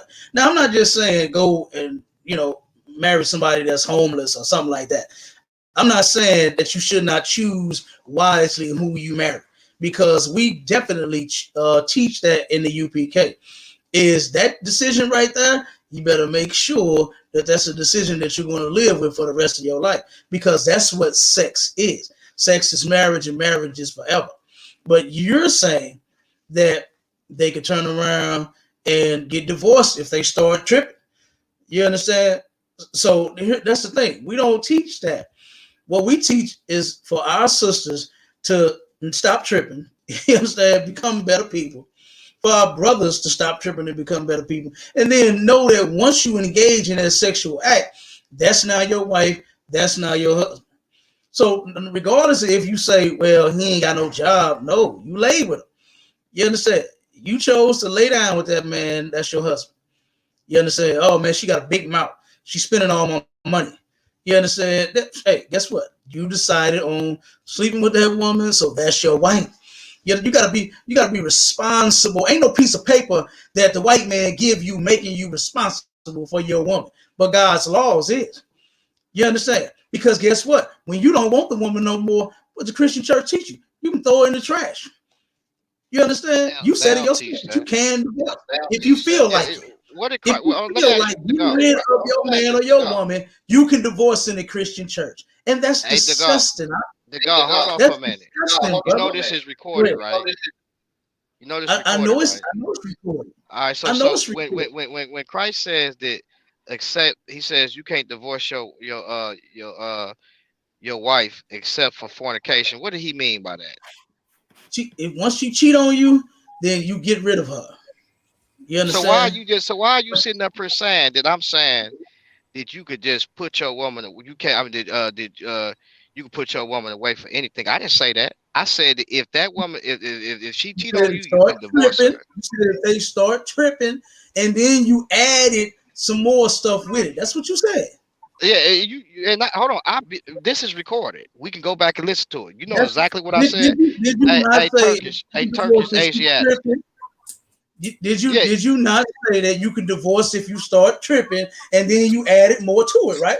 no, you said this is what you said. You said so you could put your wife away, and I said, yeah, Christ said for fornication. If that woman is fornicating, or if there's fornication in that relationship, you got to put that person away. Ain't no sense because they ain't already broke the covenant anyways. If they sit up there and broke the covenant, and they sleep with somebody else, that's a covenant that they broke. They agreed upon something, they terms and conditions, and then another thing too is whenever you was taking a woman in the Hebraic culture, you had to have shekels. You supposed to took them shekels to that father and that mother. Niggas ain't doing that. You know what I'm saying? So like I said, I do agree. You could fall in love with somebody, but at the same time, maybe you need to slow your roll and slow down. Control your Can I lust. ask you a Get question, your brother? stuff, They niggas get your ain't trying to stuff be together. frozen feet.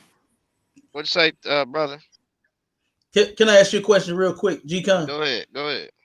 Did you take shekels to your wife's father? No, I'm just telling you what I did. What? No, hold No, on. no. I asked you a question. So you saying no to the question? I heard you say no. No, I didn't. No, I didn't take no. I'm telling you what the Hebrew culture did. No, no, I'm no, saying no. that's Hold on, what hold they on, hold did. on. Wait. Slow down, brother. You said that that you did it the right way, right? Before you did No, no, say no. that, I correct? didn't. No, hold on. I didn't say that. See, you ain't listening to what I'm saying. I said Hebrew culture. I said I'm not a Hebrew. First of all, I'm not an Israelite. So I'm not taking. So I don't. Right, so And plus, you're I'm a not a. Christian, right? You're a Christian, right? Yeah, I'm a Christian, but that don't mean I'm an Israelite. So no, I'm just asking. I didn't say that. So in the Christian culture, how do you marry a woman in the Christian culture? It legally, and what we do here is we get what you call marriage certificates and have a ceremony, and Mhm. that's what we do. Most people say jump on the broom or whatever the case, but some people go to the court building. They make an oath before them. We do that legally, and you know why we do that? Because in the epistles of Paul, it says, "Obey those that got the rule over you or have the authority." And so, in this land, guess what we do? We in order for us to have legal documentations, so if anything happened, things could be parted this way, parted that way. We go to the court building before them. Why? Because it's showing that the government, you involving the government in your situation. So just in case if something happened, and I think that's very important at this point because as I stated before, there's a lot of problems to where people they separate. They don't want to take care of their obligations. They don't do those things. And so guess what? He says that the court gonna come after you. So this is God's doing. God ordained it that way. I'm just following. When Christ come back and he established That's his a lie. government, we'll follow his That, that is ways. that is a, that is a lie. Or God whatever. did not say that you must go to the white man in order to have you a woman. No, It does I not ain't say say that. that. No, you just said that's the way that God established No, it. I no when I say so let me ask you, do you believe Brother, that listen, God that's what you just ordained? said, G-Con. You've been trying to weasel out of everything you've been saying. I'm not going to let you weasel out of this one. That's what you just said. You just said that that's the way that God ordained it for you to go to the white man and have the government rule over your relationship. Is that what you just said or not? No, no, no. Hold on. You what you're doing is you Oh, putting that in a certain type of way. now you want to fix I didn't say, hold on. I didn't say that how you said. This what I said. I said he says obey those that have the rule or authority over you, right? Because God has it. And you ordained the said that's the government. government, Hold right? You said it's the government, hold on. correct? Yeah, and I said God has ordained the government, right? And so when you go, you Okay, got so legally. the government. Wait a minute. So the government that you went to get permission to be with your woman is ruling over your marriage. Is that what you're saying or No, not? I didn't get permission. That's not to get permission to be with my woman. What that is to register and Brother, get you talk. certified. Hold on, hold on. Are you not listening to what I'm saying? That's not. I was already. Listen, I'm gonna be with my woman regardless. But what that is doing Oh is wait, oh, so document. you gonna disregard the government? Wait, hold You're on. No, not you gonna ain't obey listening to the what I'm saying. government? You're gonna be with her Listen, no, regardless? you're not listening to what I'm Come saying. on, G-Con. Come Hold on, on. man. I'm gonna be with Come my on, woman. baby. Hold on. I'm gonna be with my woman regardless. But hold on. I gotta make sure that I do things the proper way. So what's the proper way according to what we're doing when we're in this land? There's ways that you do stuff when it comes to taxes, when it comes to registering certain things. That's the way that I have to act in this land. And so God ordained human government. And so when you see that where he says the power that be is of God, he says, and so when you look at that, when Paul is saying, obey those people that's in the government, if it's not into sin, then you need to obey that, bro. You need to obey that. And the reason, and it's for your own protection in a sense, because when you're not doing these things, there poses problems because humans, they don't like to follow instructions. So it's good to have some type of paperwork. So when somebody get to tripping, you say, hey, well, I got this legal documentation here. And so this person, they did this. And according to what this said, if they broke this vow or they broke this agreement, then this is what I could do. I don't have any business, bro, without having any type of paperwork. And I got my own business, but I know that I need paperwork because that's how people is. My sister finna start coming to work for me now, right? She gonna come and work for me. Guess what? I'm drawing up paperwork because you know why? If me and her have a disagreement, then guess what? I need that paperwork. So that's all I'm saying, bro. For legal purposes, I think it's a good idea to follow what they're talking about so you can be covered, bro. And that's just it. Yo, let me So, hear what what the officer got to say about this. okay, hold on 1 second, real quick, because I'm trying to get the answer out of G-Con on this. Again, so basically, the government rules over your marriage. Is that what you're saying, G-Con? No, I'm not saying they rule over my marriage. That's what you saying. I'm telling you, I'm But you just said, okay, hold on, G-Con, wait a minute. You said that God ordained the government, right? And that we are supposed to obey the government, correct? yes, that's what the Bible says. Okay, so if you went to the government and you said you made a covenant before them, made an agreement to be with that woman, but Yeah, I made an oath before them. Yep, made an and oath before them. and So got a so so that means that they they rule over your marriage. Is that what you're saying or not? Because it's no, gonna sound like no. What I'm saying, oh, I okay, gotta okay. add. Now hold on, G-Con. Hold on. I heard what you said, brother. Just hold on for a second.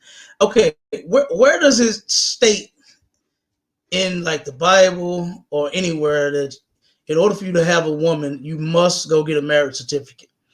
Where does it No, what state it that? says it. This what it says. I'm gonna take you right to where it says. Hold on. Can y'all hear me?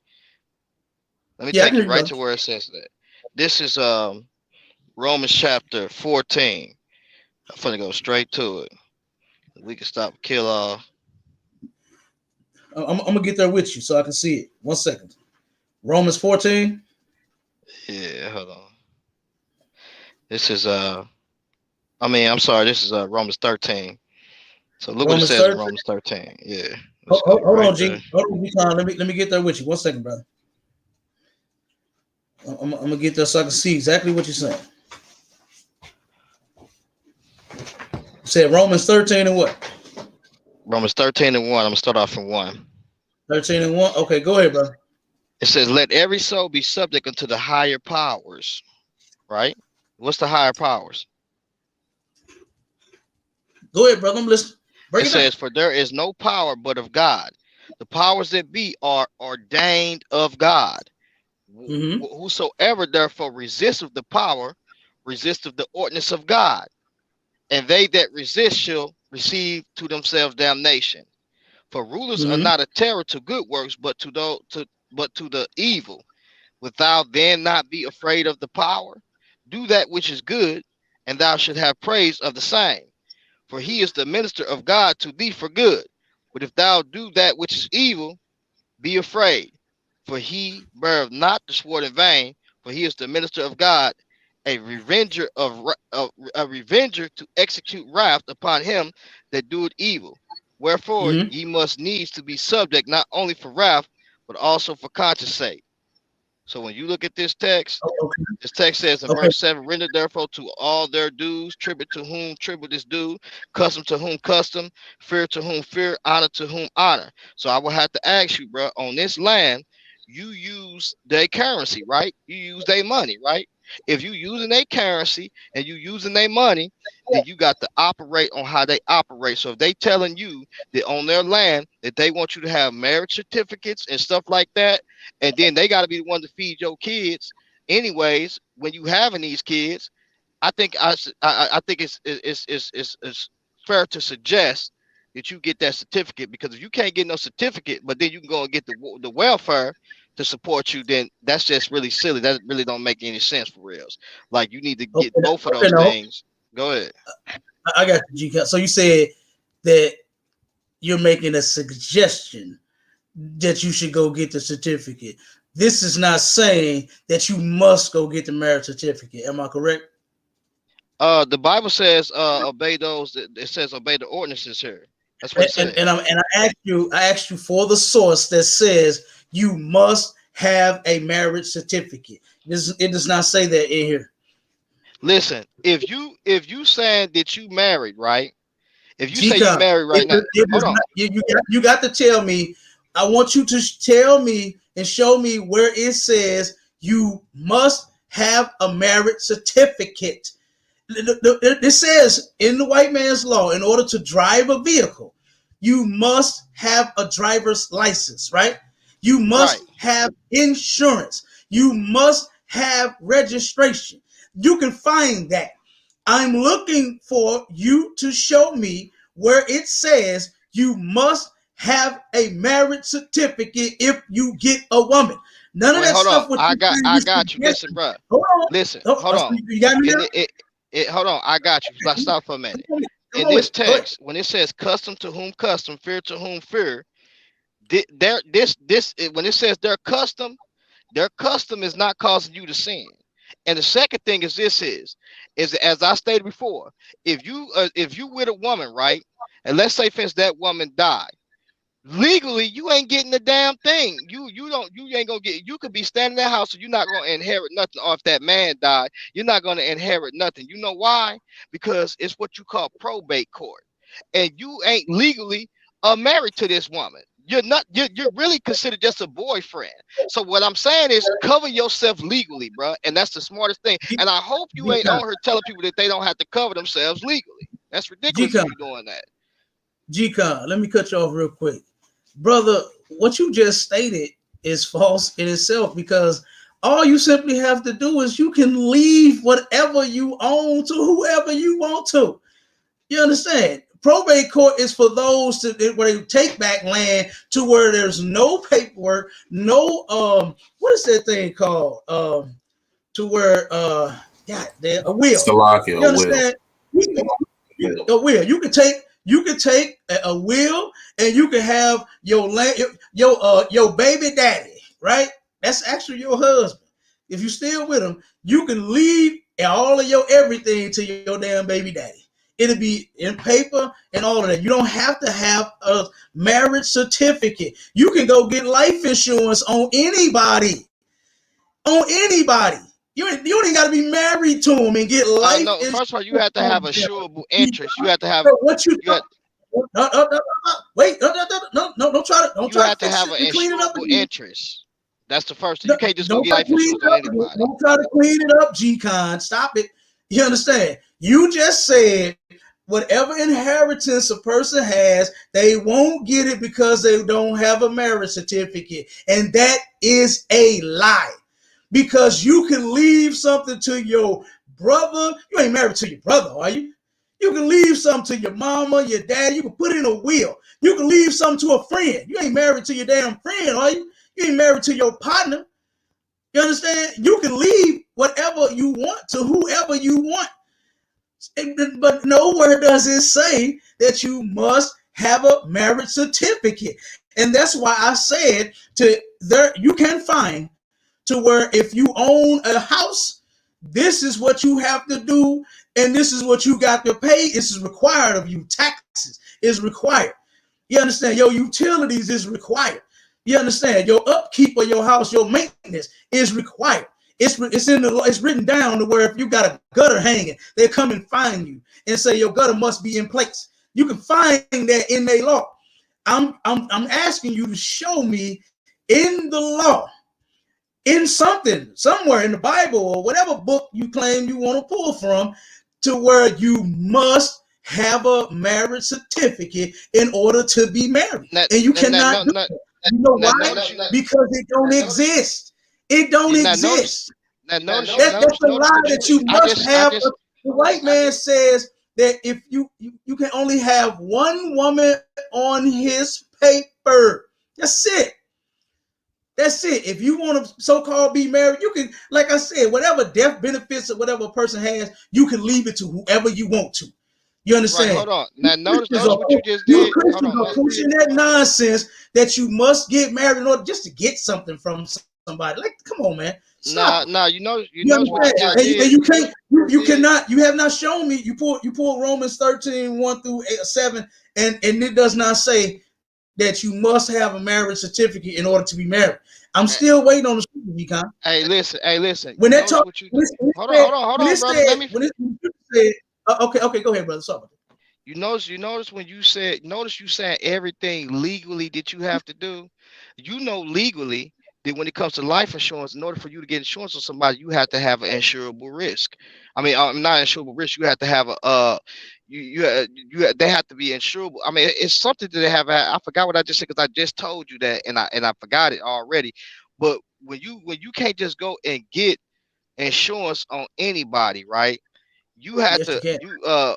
no, you cannot. What I mean, in other If the words, person, you saying if the person doesn't qualify for the insurance, like if no, no, they no. too They sick, they have they to got too many agree. No, ailments. no, that What are you person saying? has to. In other words, if I want to go get a sure, it's called an insurable agreement. What that means is if I want to go get insurance on another person, right? Say for instance, if I want to get insurance on, it's only two ways they're gonna let me get insurance on it, on that person. That person themselves have to give their information consent to it. And then also I have to be paying the premium. You know what I'm saying? I have to pay the premium.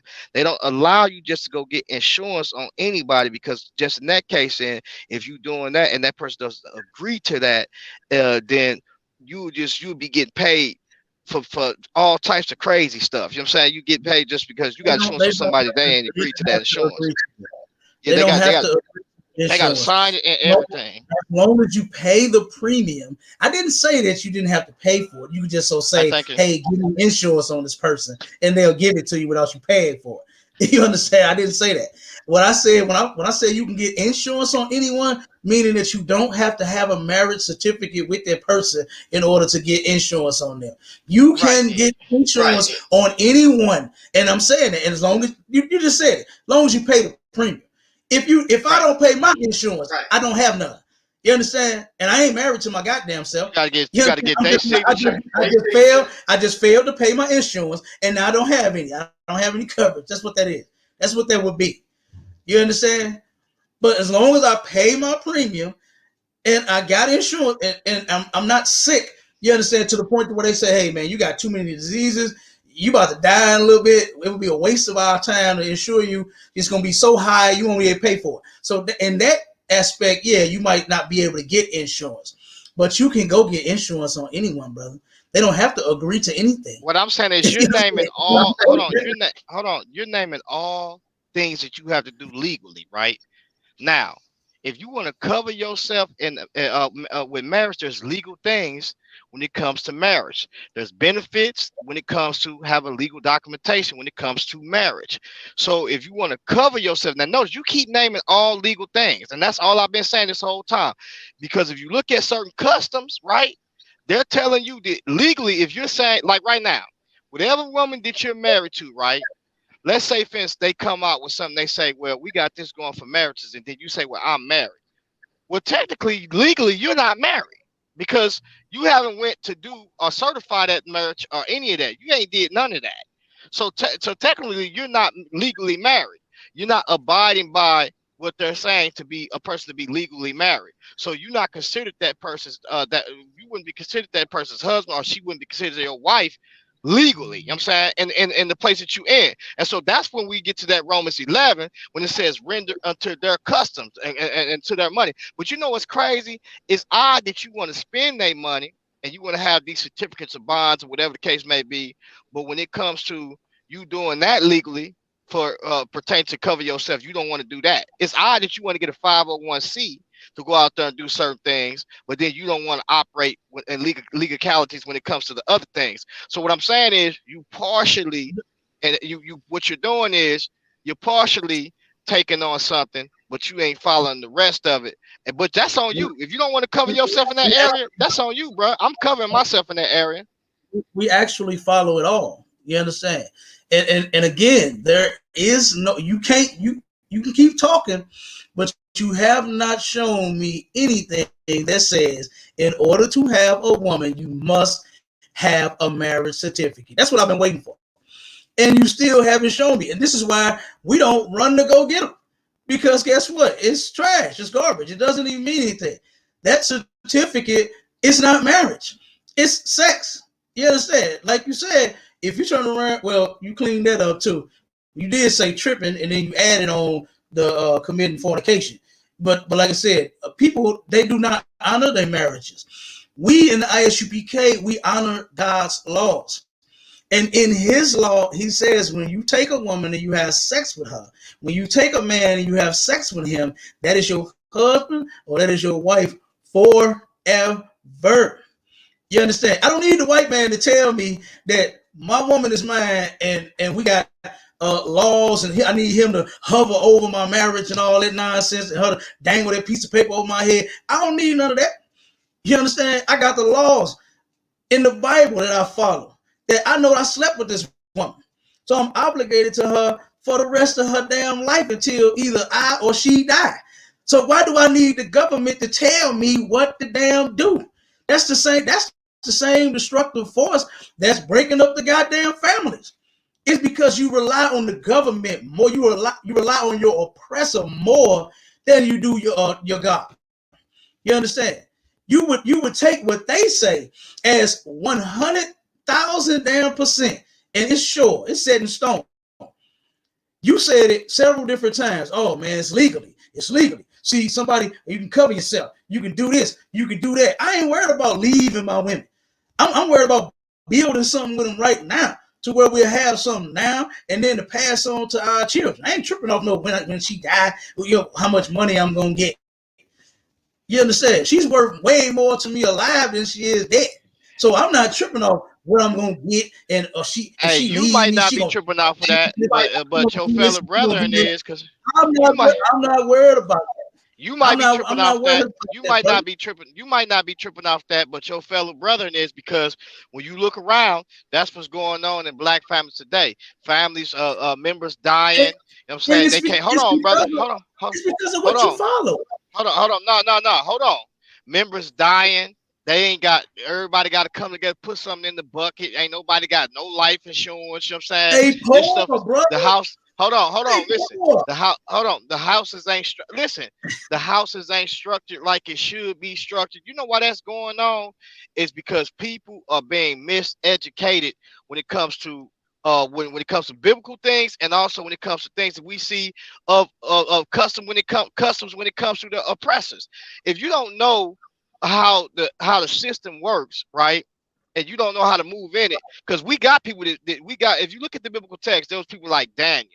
There's people like other people that we see that was moving, that was in that oppression, but God gave them favor within that oppression because they knew how to move certain ways. Man, y'all sitting up here, man. If you sitting up here, the black family already got a problem with when it comes to not taking care of their kids for some reason. This new generation, you know what I'm saying, they popping seed everywhere. They been misguided, and so to sit around and say, well, sex is marriage. Well, they already married then. Everybody's sex, and then it's a lot of adultery going on, because just in that case, if sex is marriage, then I believe that's fornication. That's unlawful sex. That's what that is, because you shouldn't be having sex, so it's unlawfully done, and there's no covenant behind it. And then another thing too is, y'all brothers be talking about sex is marriage, and then when it don't work out and that woman is on her way, where's the bill of divorcements is at? You know what I'm saying? Where is that at? You know what I'm saying? Nobody's giving that person a bill of There is no divorcement. Where's bill that of at? divorce, brother. There is no bill of divorce, brother. What are you Under talking what about? covenant? Under what covenant? Under what covenant? What are you talking about? Why is there no bill? You said so when you say that Moses talked about a bill of Christ divorcement. said not to divorce. So if you give him a bill of divorcement for fornication, that what does he mean by that? If they fornicate or they commit adultery, right? Do you supposed to get him a bill of divorcement? What is that talking about? You leave the woman alone if she cheats. So that's the bill of divorcement, right? That's what a divorce is. You're no longer together, and it's one thing that would make that unlawful, and it will be another thing that will make it lawful. It will make it lawful if the woman cheats and has sex with someone else for you to leave her alone. That would make that lawful.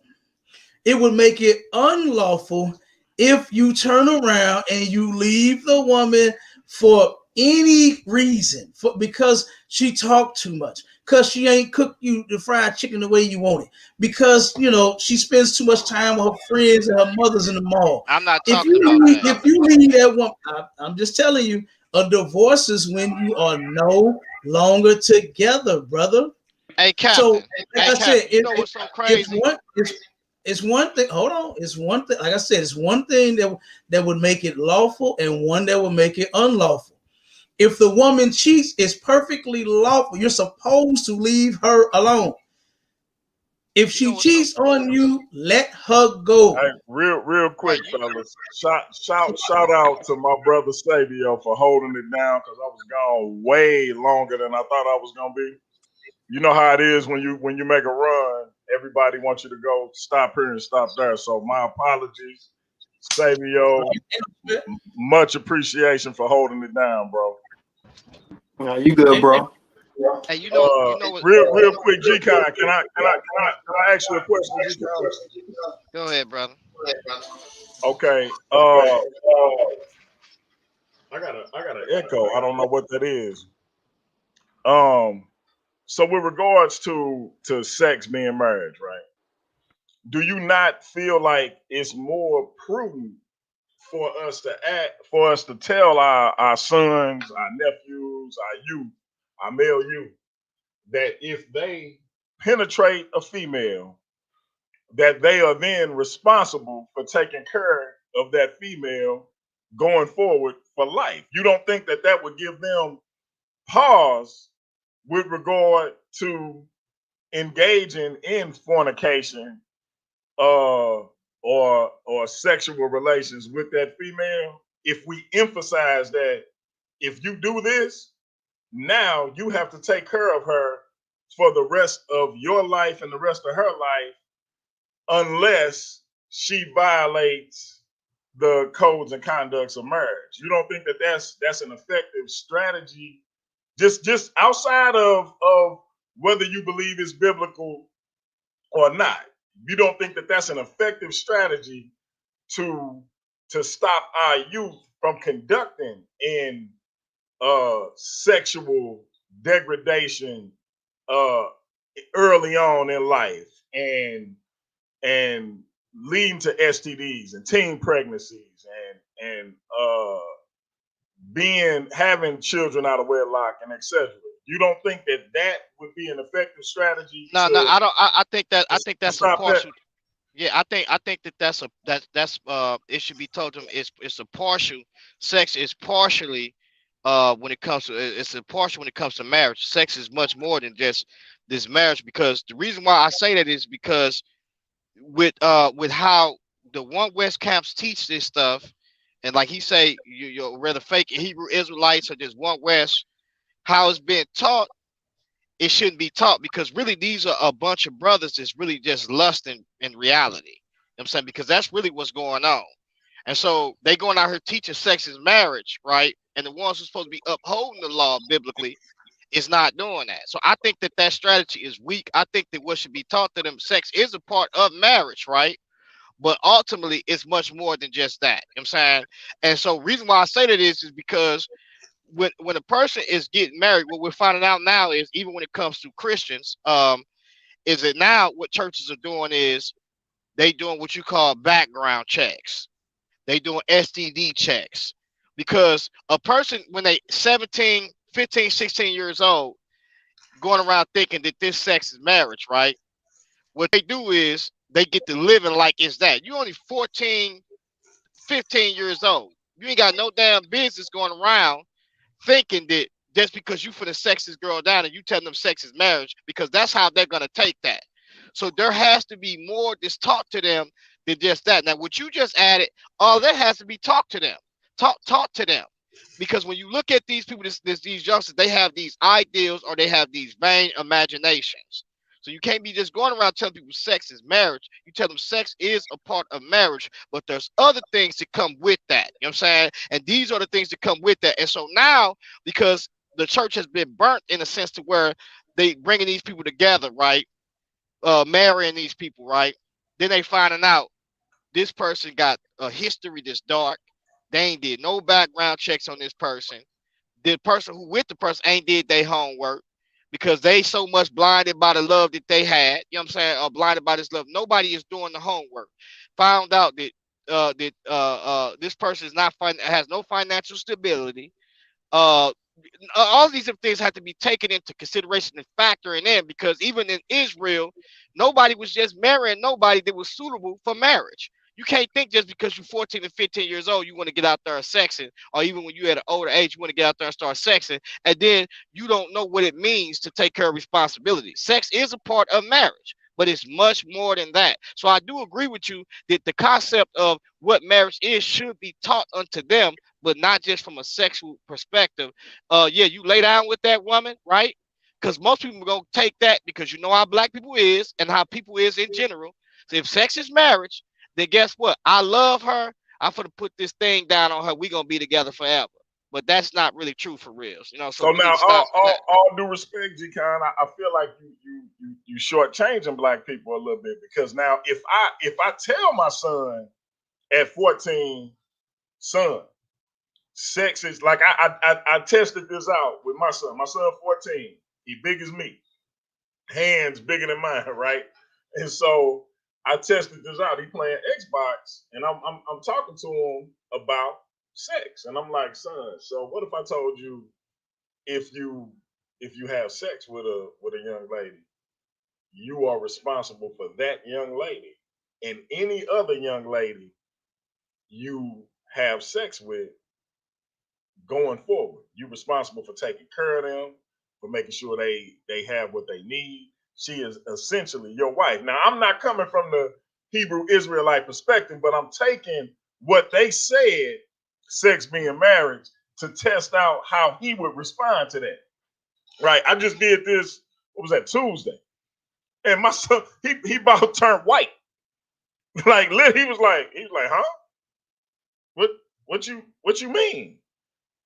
And he like, I want to play Xbox. I want to collect these comic books.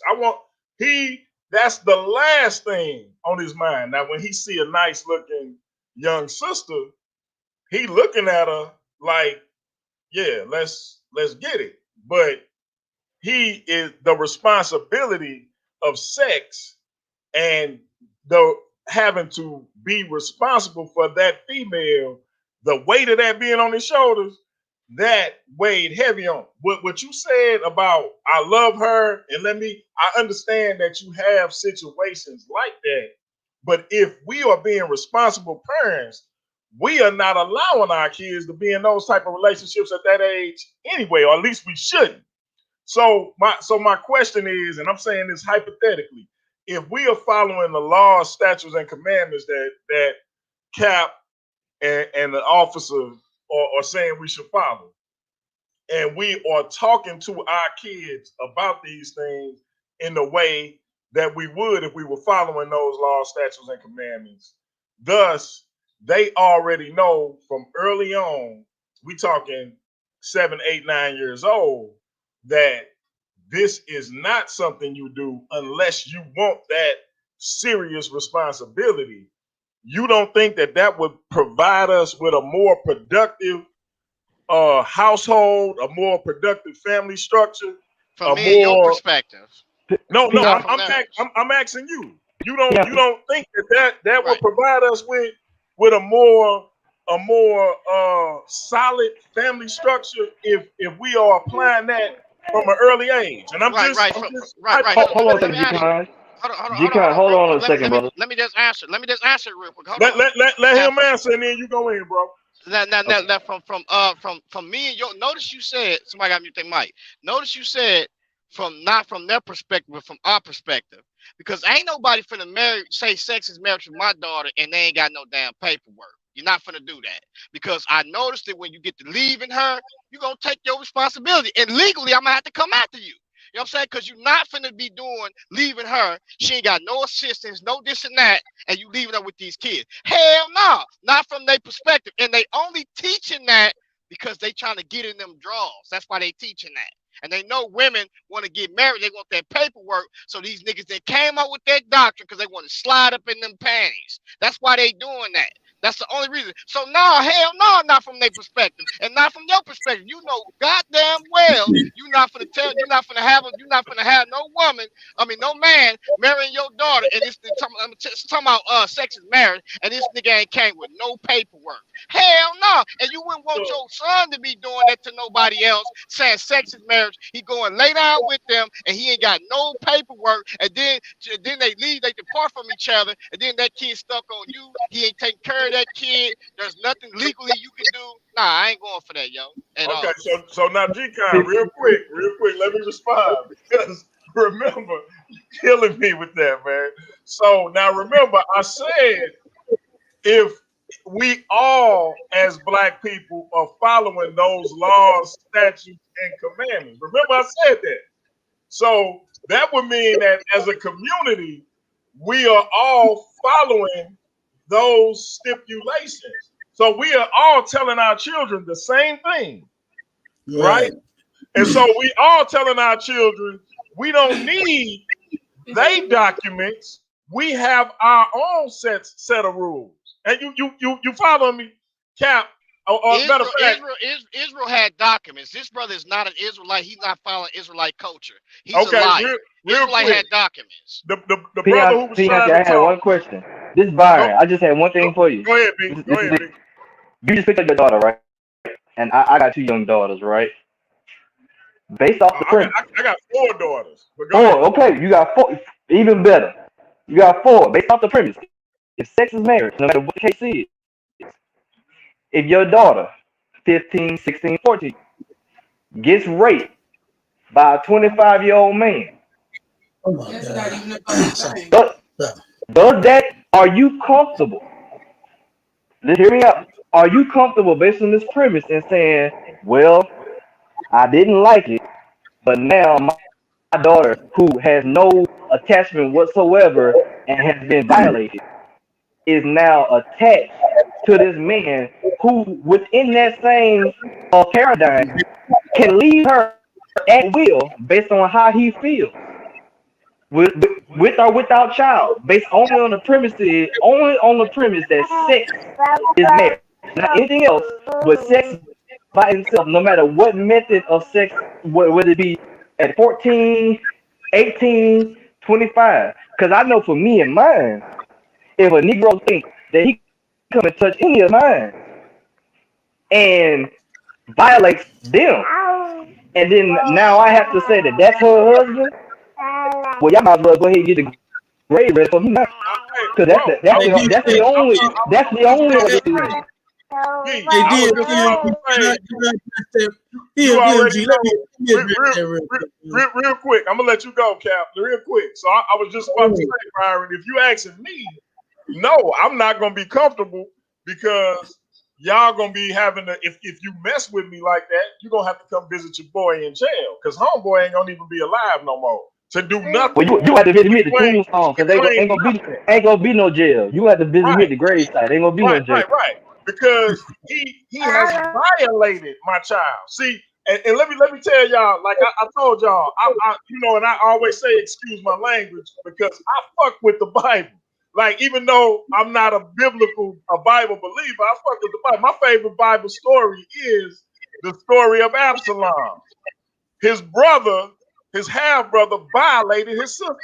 He raped his sister. Now he lusted after her, and then once he raped her, he couldn't stand the sight of her. She told her brother, right? Her brother Absalom was like, wait a minute. He did what? Took her to their father. David, by that being his son, felt away and didn't want to handle his business because he loved his son. So this brother waited 2 years. Wow. And he handled his business. Crazy. And his rationale, you defiled my sister. So if you defile my daughter, it's a difference between consensual sex and you defiling my child or my sister. And if you defile my sister or my daughter, I got to handle my business, right? But go ahead, Cap. Hey, we got to get away from these ignorant and dumbass analogies and for instances. You understand? A woman or a child. Did I go off on that, though, Cap? No, you dead on, brother. I don't even know where this guy is coming from with that, because rape and molestation is not lawful. It's unlawful. It's wrong. And if any man does that, according to the Bible, he's supposed to be put to damn death. You understand? Right. Not turn around. Rape is not marriage. Molestation is not marriage. We said sex, man. You understand? Sex is. When we talking about when two people consent, we talking about running game. What did G-Con say? We saying that just to make women marry her? No, nigga, I run good game on her and make her want to give me that thing. I know, sex is marriage now. That's the only way I could get a goddamn woman. You understand? Negro, please. You understand? That is silly, man. You understand? What we doing and what we teaching is we teaching them responsibility. Something that DMG, you see for yourself.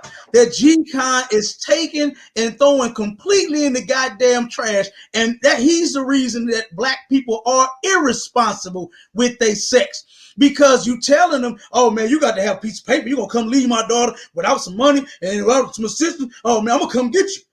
You understand? He hustling brothers. That's all he doing. You understand? I would rather teach my little brothers in the world and the young brothers, and you know what I'm saying? Like you said, my sons and nephews and all of that, and my daughters and my nieces and my cousins. I would rather teach them that once you lay down, you're responsible to each other and you got to stay with each other forever. Not no, oh, well, he ain't coming with no piece of paper to where I can come get him and I can charge him for him not leaving you no money and knowing her. Man, that's nonsense, man. You understand? We can skip around doing each other in, you understand, and turn around and make a damn, what did Keith Sweat say? We can actually make it last forever, goddammit. You understand? If we teach people the damn truth, man. If we stop being soft-ass Christians, man, and coming with nonsense and teaching them that they got to have a piece of damn paper in order to be married, man, that's soft, man.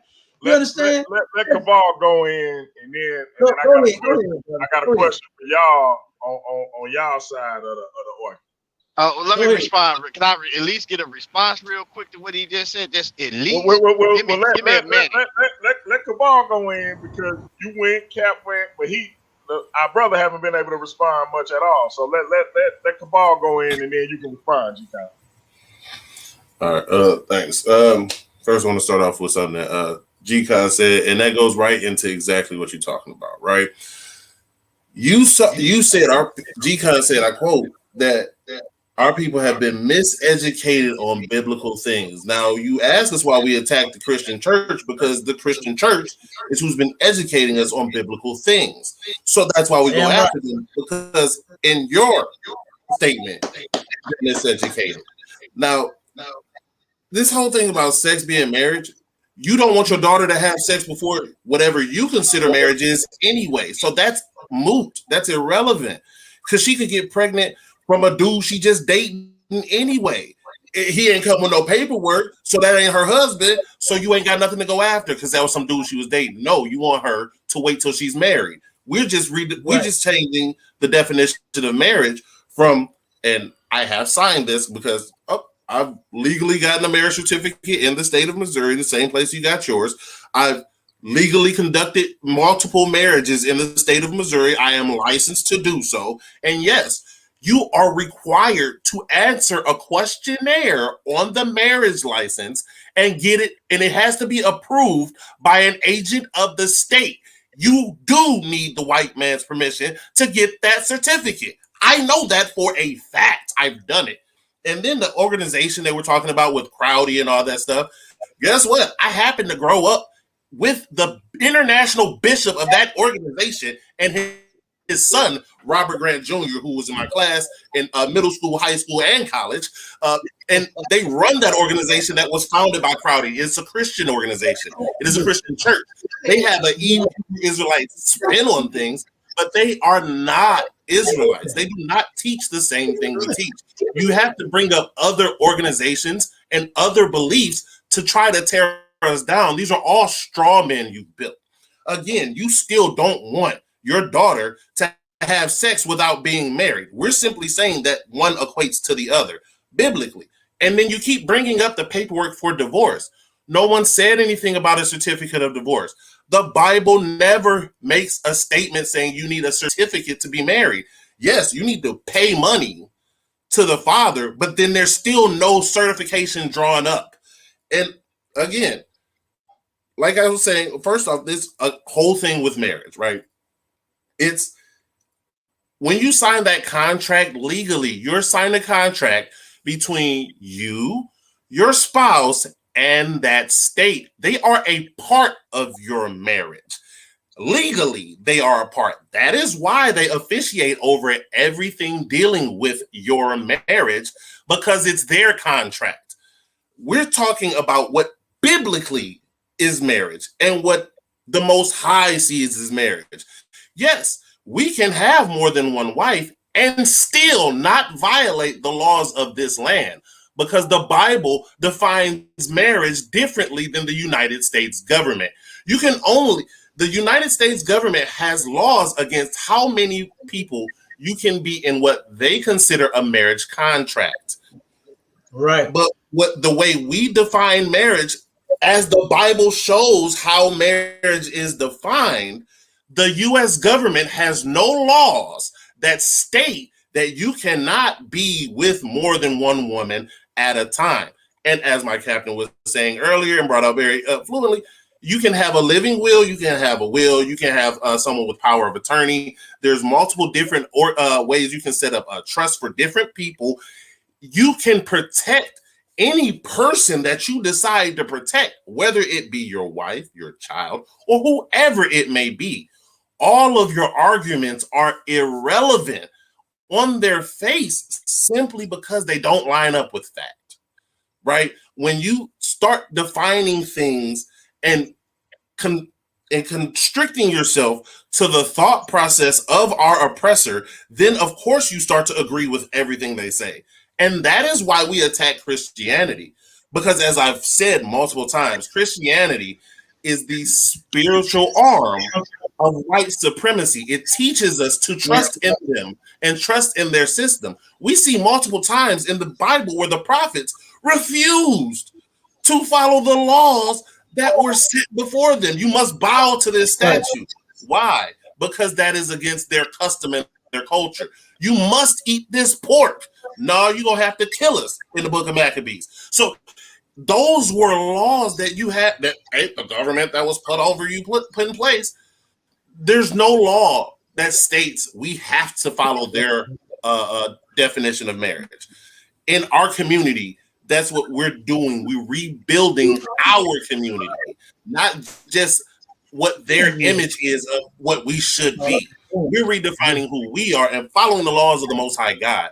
And we can do so in this kingdom without violating any of their laws. Simple. And protect our women. That's all I want to throw in there. All right, we got another officer in the building who I don't think had a chance to speak yet. Yeah. Go ahead, bro. My main man, you understand, just chopped it up like I knew he would. You understand? And again, like he said, This is why we come I up call him against. officer cut him up. He's definitely Officer Cutthroat. You understand? But here's the thing: we turn around, and this is why we come up against Christianity so much. Shalom, what's going on, Q? My name, of course, I am under, I'm Captain Dagal Gabar, but I just wanted to get in here and kind of comment on what G-Con was saying. As far as, I'm going to go back to the comment back at Christians. You understand? And what G-Con don't understand is what he said tonight about marriage, about the certificate, is the complete reason why we say that our people are Christians. He thinks it's about going to church. It's about opening the Bible and sitting pews in the church. Hey, But it's about your way of living. Black people don't know here in America that we have been tortured and beaten under Christianity. You understand? And this is why we believe the things that we believe. This is why we celebrate the things that we celebrate. Because Christianity was used as a tool to oppress us and to brainwash us into the way we live today. So for instance, he brought out getting the birth certificate. I mean, not the birth certificate, but the marriage license. The marriage license was first instituted with the church, the Christian church in England. Understand? And then to be monogamous, only have one woman. Come up with the reason being that you can't take care of multiple women is also an ideology of the Roman Catholic Church. You understand? Which not even 150 years ago, black men had multiple wives. Hell, in slavery, when we were our poorest, we had multiple wives. Understand? Economy or the money that we had no bearing on us having wives and having children. Hell, our wives all bear 20 or better children during time of enslavement. You know what I'm saying? So money is not a reason, you know what I'm saying, to try to throw up why a man should only have one wife. And if you read Proverbs 31, you'll find that a woman of God is willing and able to take care of her and her. Understand? Because a man, his job is to go out and teach and bring more of us into the fold. Understand? So to say that a man is some kind of whatever you want to call him because he. Hey, say that again, brother. You kind of cut out. You kind of cut out. Say that again. Financial support. You cut out. Say that again, bro. You said a woman's supposed. You said a woman's supposed to do what again? I said to say that a black man is some sort of. I'm trying to say that a black man is some sort of bum or vagabond because he is leaning on his woman for financial support is all wrong and it's totally Christian. You understand? That's where that comes from. You understand? Christianity has told women that they're no longer helpmeet to a black man, but they are loose. You understand? That they don't have a head. You understand? They think that now they are made to be held up and highly esteemed as they are in the Christian church. That's front with the big hats, rocking back and forth, and everybody like sister this and mother that. You understand? When the church is supposed to be breaking and be the church, but yet the women are running the church. That's breaking up, and that's the reason why, because the church is catering to the woman. It's not teaching. It's not teaching, which is a man can have multiple wives. If talk that, there would be an empty pew collection. Real quick, bro. Real quick. I muted you because you're going in and out. So when you get a better signal, I'm gonna have you jump back on because I definitely want to hear from you. Real quick, let me ask this question, G-Con, and I'm gonna let you go. But I got a question for Cap and officer cut him up. So when hey, y'all just have to be, y'all just have to see, y'all just have to be in the chat when I'm dialoguing with the brothers to know what I'm talking about. Bro be slicing me up sometimes. But so when we looking at the biblical narrative, right? And Byron, if you can unmute, G-Con, you can comment on this too when I get done, because I don't have the scripture in front of me, so I want to make sure I'm coming correct. So I've always been told, and you brothers can respond to this, and then I'm gonna have, like I say, Byron and G-Con can respond as well. I've always been told that despite the fact that it's not unlawful to have more than one wife, that Christ, that in the beginning, God gave Adam one wife, and that when Christ established himself, etc., he then reiterated that man was only supposed to have one wife, and that, and I'm paraphrasing, but he said that something to the effect that in the beginning, you only had, God gave, it was man and woman, and etc., and that's how it always was supposed to be, something to that effect. And so I'm like I said, I'm paraphrasing, but Byron, if you can, back me up on that script if you're familiar with what I'm talking about with regards to Christ reiterating that man is only supposed to have one wife. If you know what I'm talking about, and then I want Cap and Officer cut them up to respond. G-Con, I want you to comment on that too.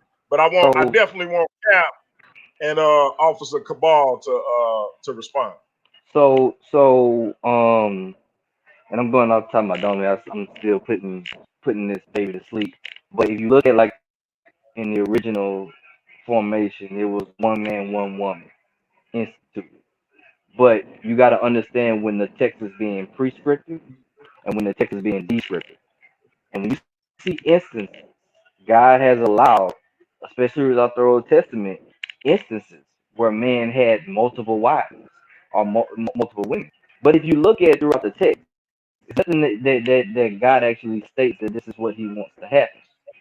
In fact, if you look throughout the text, anytime that a man is involved with multiple women, issues pop up.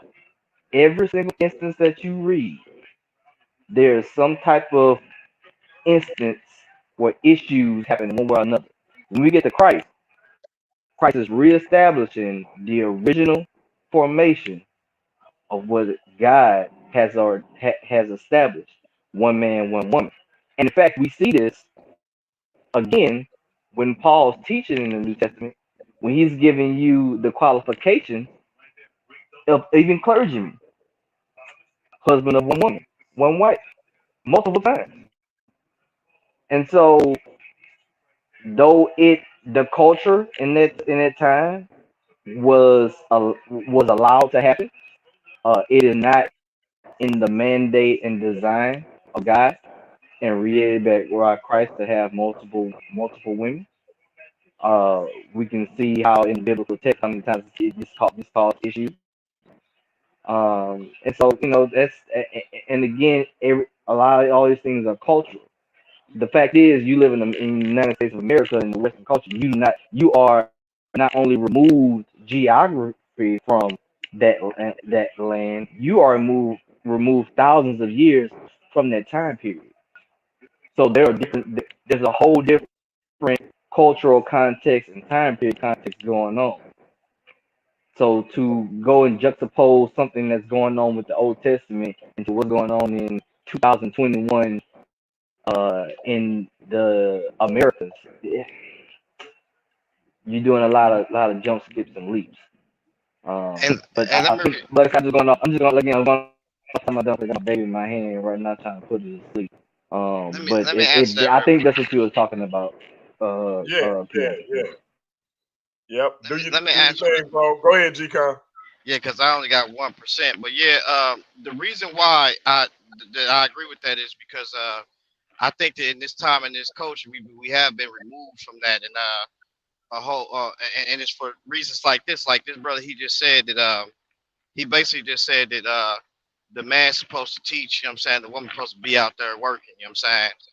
And you know, in African culture, that ain't what what our ancestors did. You know what I'm saying? So that's the first thing, and that ain't what Israelites did. They went to either they was at work or war. You know what I'm saying? And so women taught the kids and did the womanly things. You know what I'm saying? And then the man, he came home from work, so this brother thinking he's supposed to be out. You know what I'm saying, all day. You know what I'm saying, or be in the house making YouTube videos out on the streets corners. You know what I'm saying? Then come home or whatever. That ain't how that work. You know what I'm saying? And then they struggling financially.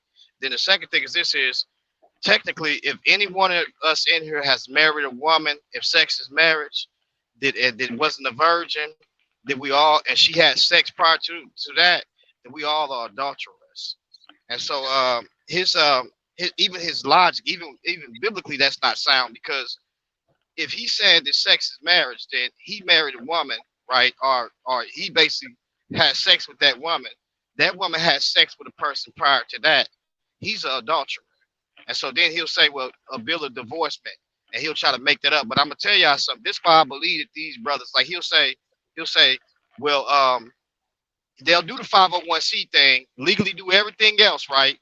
We see Joseph and Mary keeping the consensus going up because they called for a consensus to be done because they following the mandate of the land because they're not the head of the land. They keeping these things. He'll do all those other things when it comes towards these rights. When it comes to legally marriage rights, they don't want to do those things, but they'll follow that 501c though because it protects them in a way. But they don't want to do this when it comes to protecting them in a way just as well too. So it's these things that they. This why I say this. What Christ was saying. These people they're supposed to be keeping the law are breakers of the law. And one of the reasons why I don't believe that Black Americans are Israelites is because culturally they he don't even know what he's talking about. Like there's no Israelite, no Israelite in the ancient times that didn't have documentation, paperwork. These people was literate. They wasn't illiterate people. They had paperwork, documentation. That's how they was able to give a bill of divorcement. They was very good when it came to lineages because they had record keeping. And they knew who was wife or who was this and that. It's right there in the text. This is his wife. This wife. You know what I'm saying? And they knew what can be touched of another man's property because they had documentation. It just wasn't about word because the Lord told them to write those things down, jot those things down. These brothers is lying. And then he said that I depend on the white man. Everything that this brother got pertaining to him, speaking that Lakawan, Dash, or whatever, that pig Latin tongue, whatever he's speaking, I'm saying it's not Hebrew. I'm saying everything that he got when it comes to what it means to be an Israelite, he's got it from the white man. You know what I'm saying? He's got it from the white man. Everything. You know what I'm saying? And so he's not even tying back to biblical culture. He's got everything that he believes in, that's the white man. That's why he's saying what he's saying. That's why he don't realize what he's saying. He wouldn't even have this Bible if it wasn't for the white man. So Okay. I disagree with this point. Real quick, G-Con, I know you say you got 1%, so I know you probably gonna be dropping off. So Cap go live every Sunday, and I'm gonna try to jump on with him. Are you willing to come on and have a dialogue with him on whatever topic? Because you just said a lot. So are you willing to come on and talk about it with our brother on any of these things that you just said? Yeah, I'm definitely there. Even them glasses, that damn hat he got on came from the white man. You know what I'm saying? So yeah, I'm willing to do that. Wow. Okay. So now I gotta let Cap and Officer Cut 'em Up respond to what y'all said. Go ahead, Cap. Man, okay. I mean, we've already cut G-Con to shreds with the nonsense that he been, spewing since he been on here. You cannot, and this is why he cannot, because it doesn't exist. I asked him before to show me. Now he's saying that we use a 501c3. It doesn't protect us in any way. What we use that for is to be able to feed our nation. In order to turn around and have the successful food drives that we have all over this damn earth, we have to have it in order to feed our people in need. You understand? Because the white man will find you if you don't have that. So in order to take care of our people, it's nothing wrong with getting the 501c3. We're not using it for any type of protection. You understand? Because we say what's in the scriptures. You understand? So, and if you know, G-Con, because you are a Christian, you don't teach what's in the scripture. So you are under the white man's authority. We are not. You understand? We follow Christ. We follow the Most High. You understand? And again, I said, and I asked him if he can show me where the Bible or any book, the white man's laws, anywhere where it says that you must have a marriage certificate in order to be with a woman. The Bible doesn't even mention a marriage certificate. There's none in there, nowhere. And there's none in the white man's laws that says in order to have a woman, you must get my paper. So he has not been able to show and prove that nowhere. You understand? I even broke down to where the laws that he was saying that we follow, the rules that we follow in order to have a vehicle. The white man says you must have a driver's license. You must have insurance.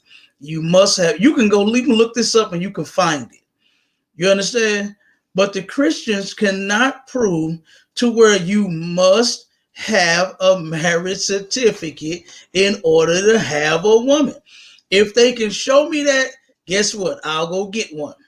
I'll go get one right now. If they can prove to me that I must do that. You understand? But they cannot.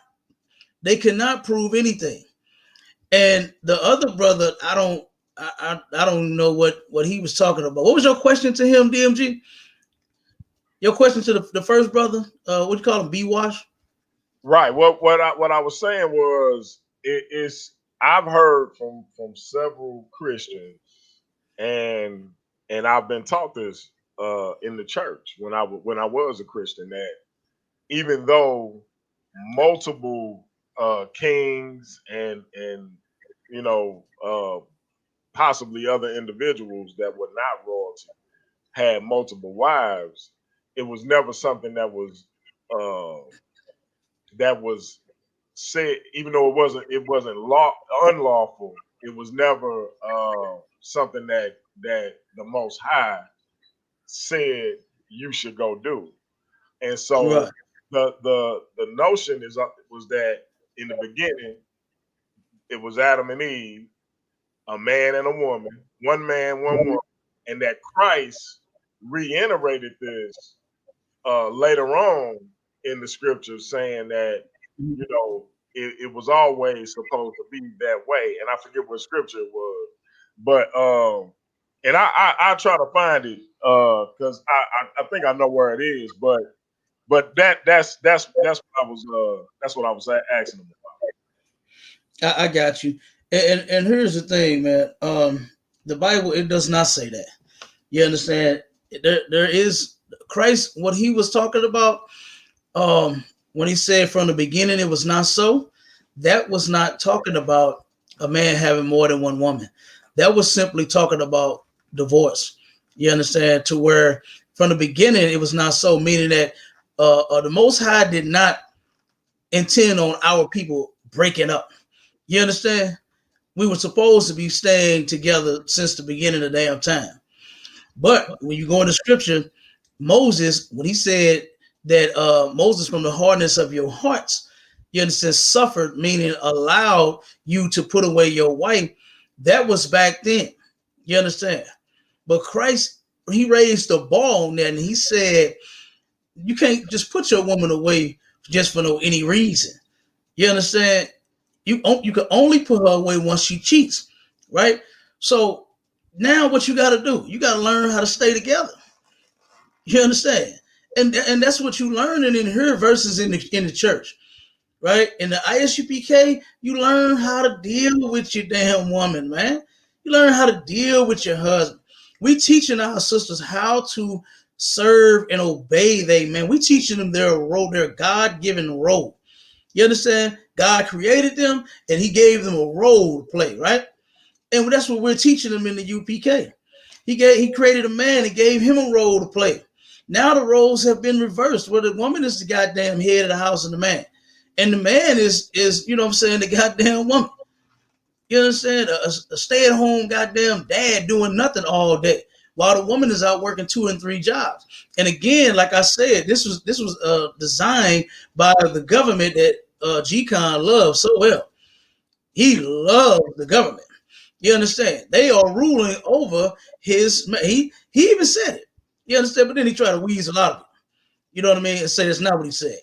But you know, like I said, man, you know, it's clear to see who's actually teaching the truth and who actually have it and who does not. You understand? These Christians that come up with this nonsense, man, is a detriment to the black community.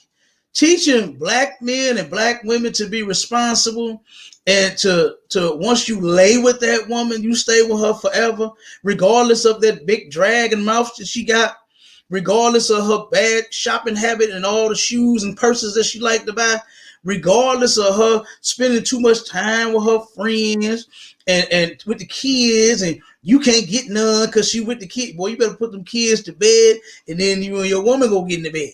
You understand? You got to learn how to work these things out. And that's what Christ had said when he was talking about that in, I think it's about Matthew 19 and roughly about 6. You understand? And if the brother answered and said that was correct, that's what he was talking about, meaning that a man could not have more than one woman, that is a lie. You understand? And Matthew 5 and 17, was it 17? Matthew 5 and 17 says that. You understand? Well, Christ, he did not do away with the law. Matter of fact, Cabal, read that real quick for me, brother. You understand? And then I wanted to pull a couple of other scriptures too. I wanted to get on the woman and the inheritance and the stuff that G-Con was mentioning. You understand that he had no biblical, you know, proof of what he was saying. You know, but I'm gonna read this one, then I'm gonna jump to another one real quick. Go ahead, read that, Cabal. The book of Matthew, chapter 5, verse 17. Think not that I am come to destroy the law or the prophet. Okay, think not that I am come to destroy the law. What law is Christ talking about? He's talking about the Most High laws in the Bible, in the first 5 books of the Bible. You understand what they will say, like the books of Moses or the Torah. You understand? Genesis, Exodus, Leviticus, Numbers, and Deuteronomy. That's where you'll find all the law. And Christ said, think not that I'm come to destroy the law. Don't even think about it. You understand? Don't even think that I came to destroy the law, because he did not. You understand? Keep going, Cabal. I am not come to destroy, but to fulfill. He came to fulfill. He came to do the laws. Christ kept the laws himself. He showed us how to keep the laws. There are laws pertaining to a man if he has more than one woman. It's not a must. It's not a force. You understand? And we don't force it in the ISUPK. We don't force a man to stick his rod in several different vaginas. You understand? That's up to that man. If that man turns around and wants 2 women, 3 or 10, that's on him. But what we do is you learn how to deal with those women. You starting off with 1. You understand? We're gonna teach you how to deal with 1 woman. Then if you want 2, 3, 4, guess what? If you don't know how, then guess what? You still can learn. There's a thing called counsel. You understand? To where you can get counsel and you got 2 women and you can learn how to deal with those 2 women. You understand? Because let me ask you this, Cap, because I'm gonna speed it up. Because speaking of husbands and wives, I'm about to go do my husbandly duty here in a second. But me too. You know, so Matthew 19. I think you just read this. is Matthew 19:4 and 5. Is that not what you just read? No, that was Matthew 5:17. 5 and 17. Okay, my bad. So Ain't no point. Matthew 19:4 and 5, it says, and he answered, saying, Have you not read that he who created them from the beginning made them male and female, and said, therefore a man shall leave his father and mother and hold fast to his wife, and the two shall become one flesh. So this is my question as it pertains to that particular scripture. Can you become one flesh with multiple sisters? Absolutely. You understand? If a man has, I will. If a man has two wives, then he is one flesh with both of those women. That is his family. Those are his wives. You understand? And he is one with both of those women, right? And no, we ain't talking about no perverted mess. You understand? No threesomes, none of that nonsense going on as well. For those that may think that. Okay. Now here's the thing. Now when a lot of Christians, they look at the scriptures like these right here. So when it says he made them male and female, they're thinking just one, right? Husband and wife, and then you leave your mother and father and cleave to your wife or your husband, and the two shall become one flesh, right? They're thinking that this was how it's supposed to be. It was only supposed to be one man, one woman. If that was true, there would be no scriptures like this in the Bible. Cabal, give me that in Deuteronomy 20. Was it 21? Count the card. 21 and was it 15? There would not be scriptures in the Bible like this if you was only supposed to be with one woman.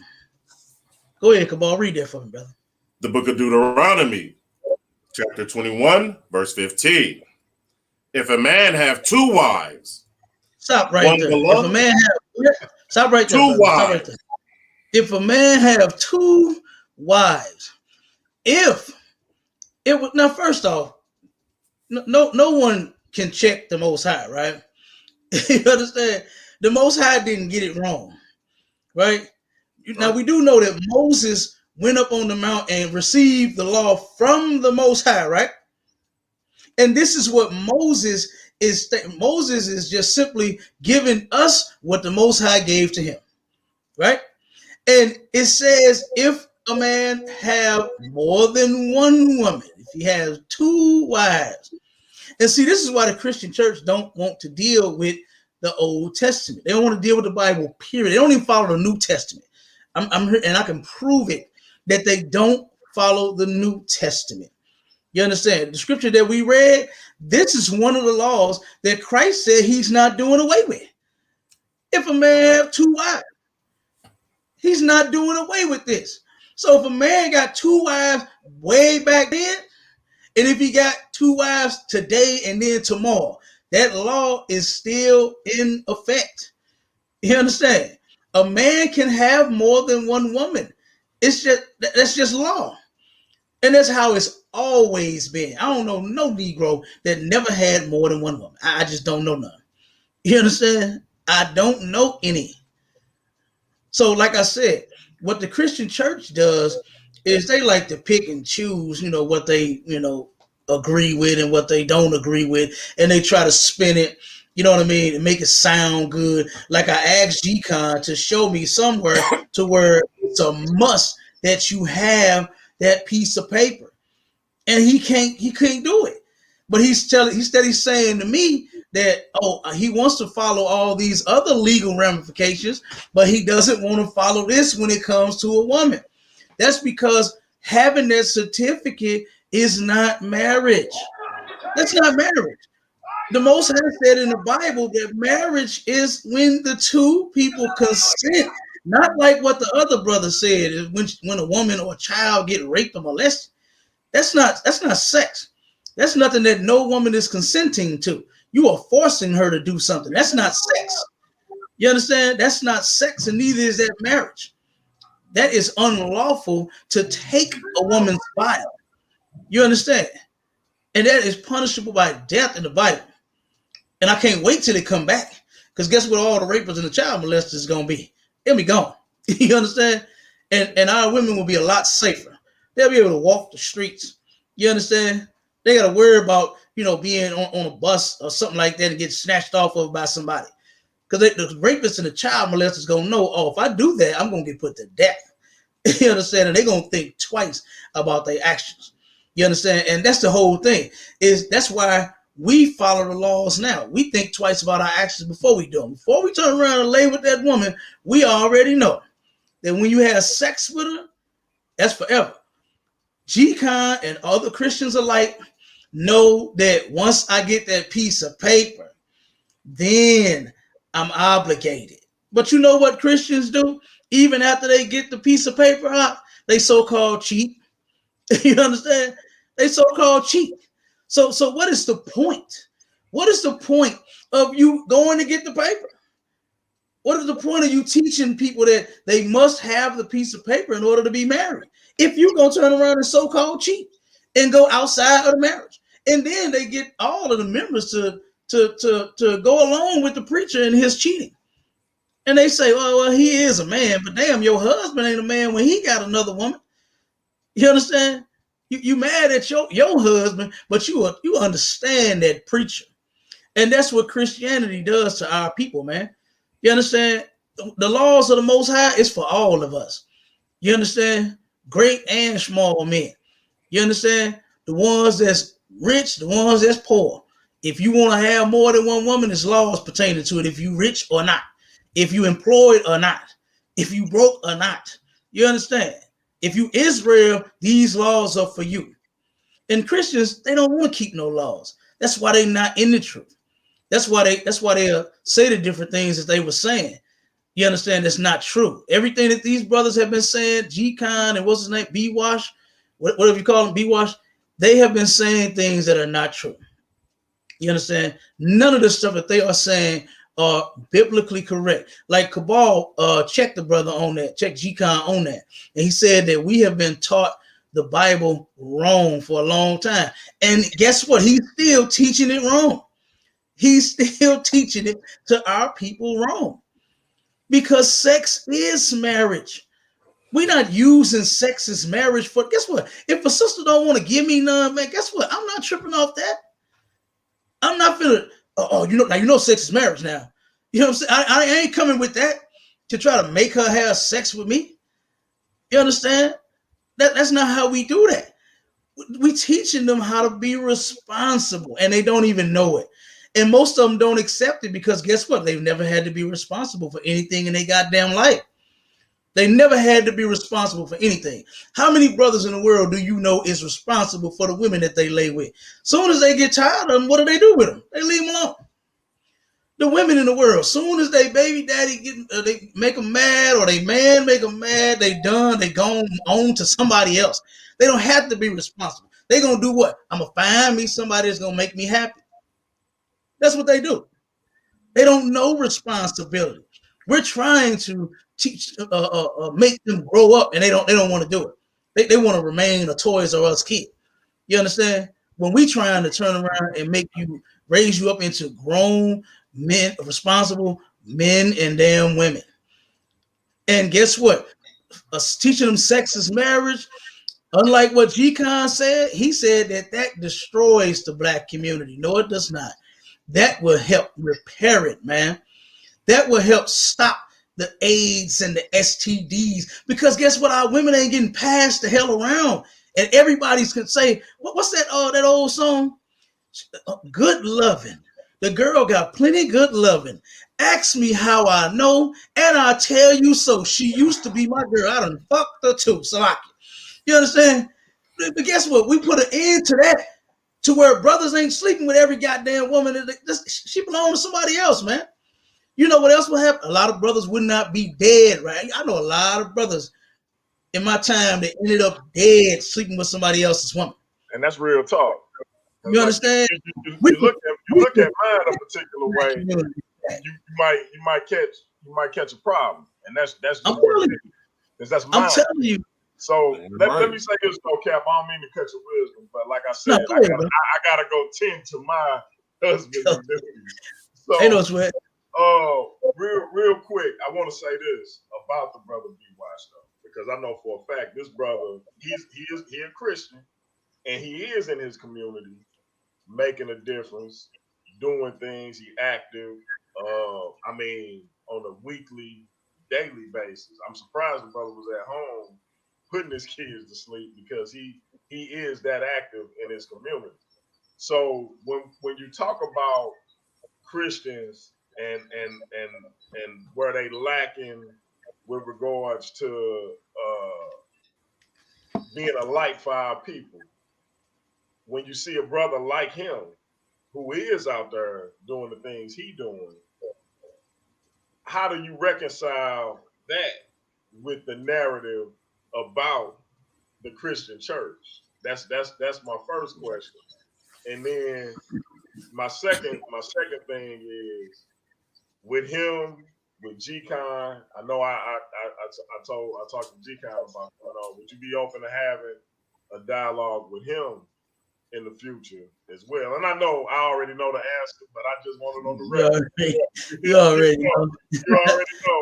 And then I want to make sure I tell everybody, June 27th, me and Cap gonna have our long-awaited dialogue on the Africans or Israelites. So y'all be looking for that, and we'll give y'all some more details on that in the coming weeks.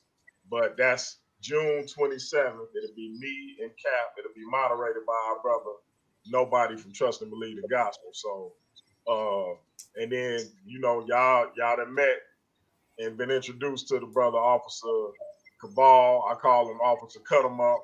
And so I'm sure the brother gonna be coming and bringing some smoke for whoever wanted in the future as well.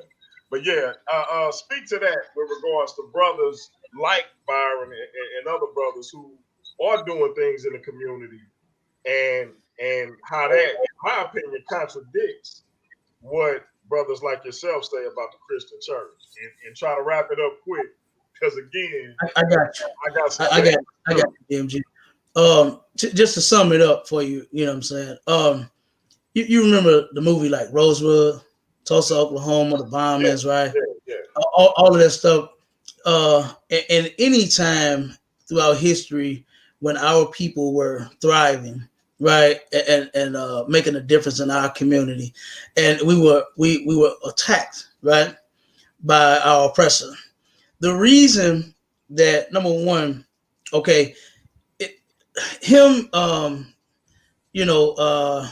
giving people jobs, say he owns a business, say he's feeding people, whatever, however it go.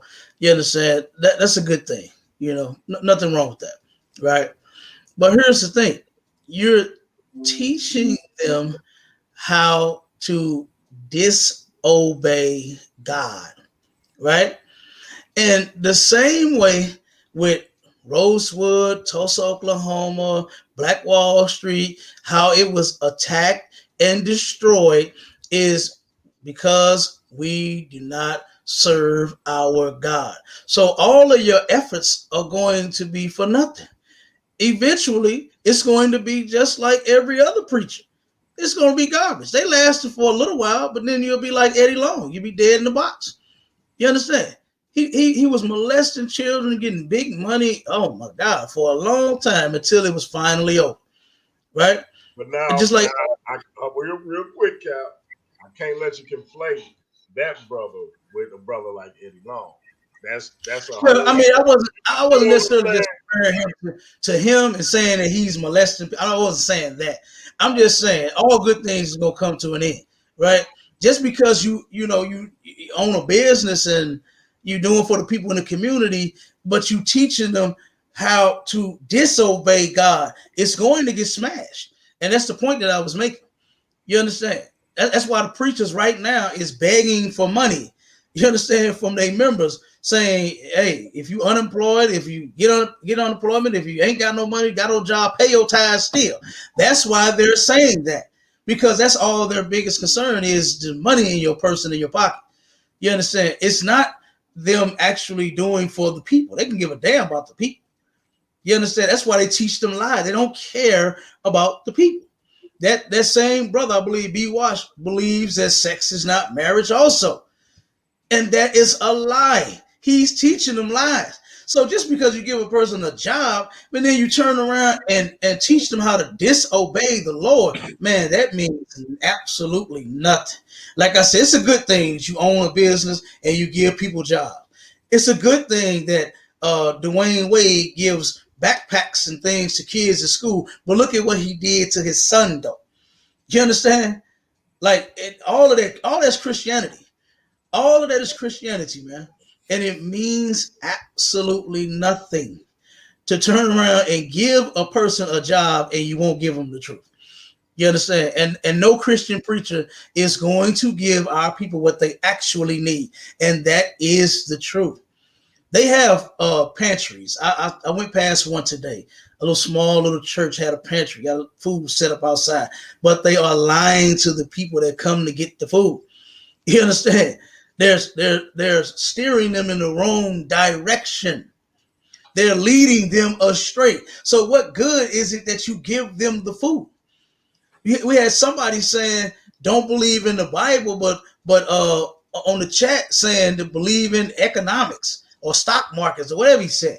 You understand? What good is that to turn around and invest in stock markets when you ain't investing in these laws, statutes, and commandments?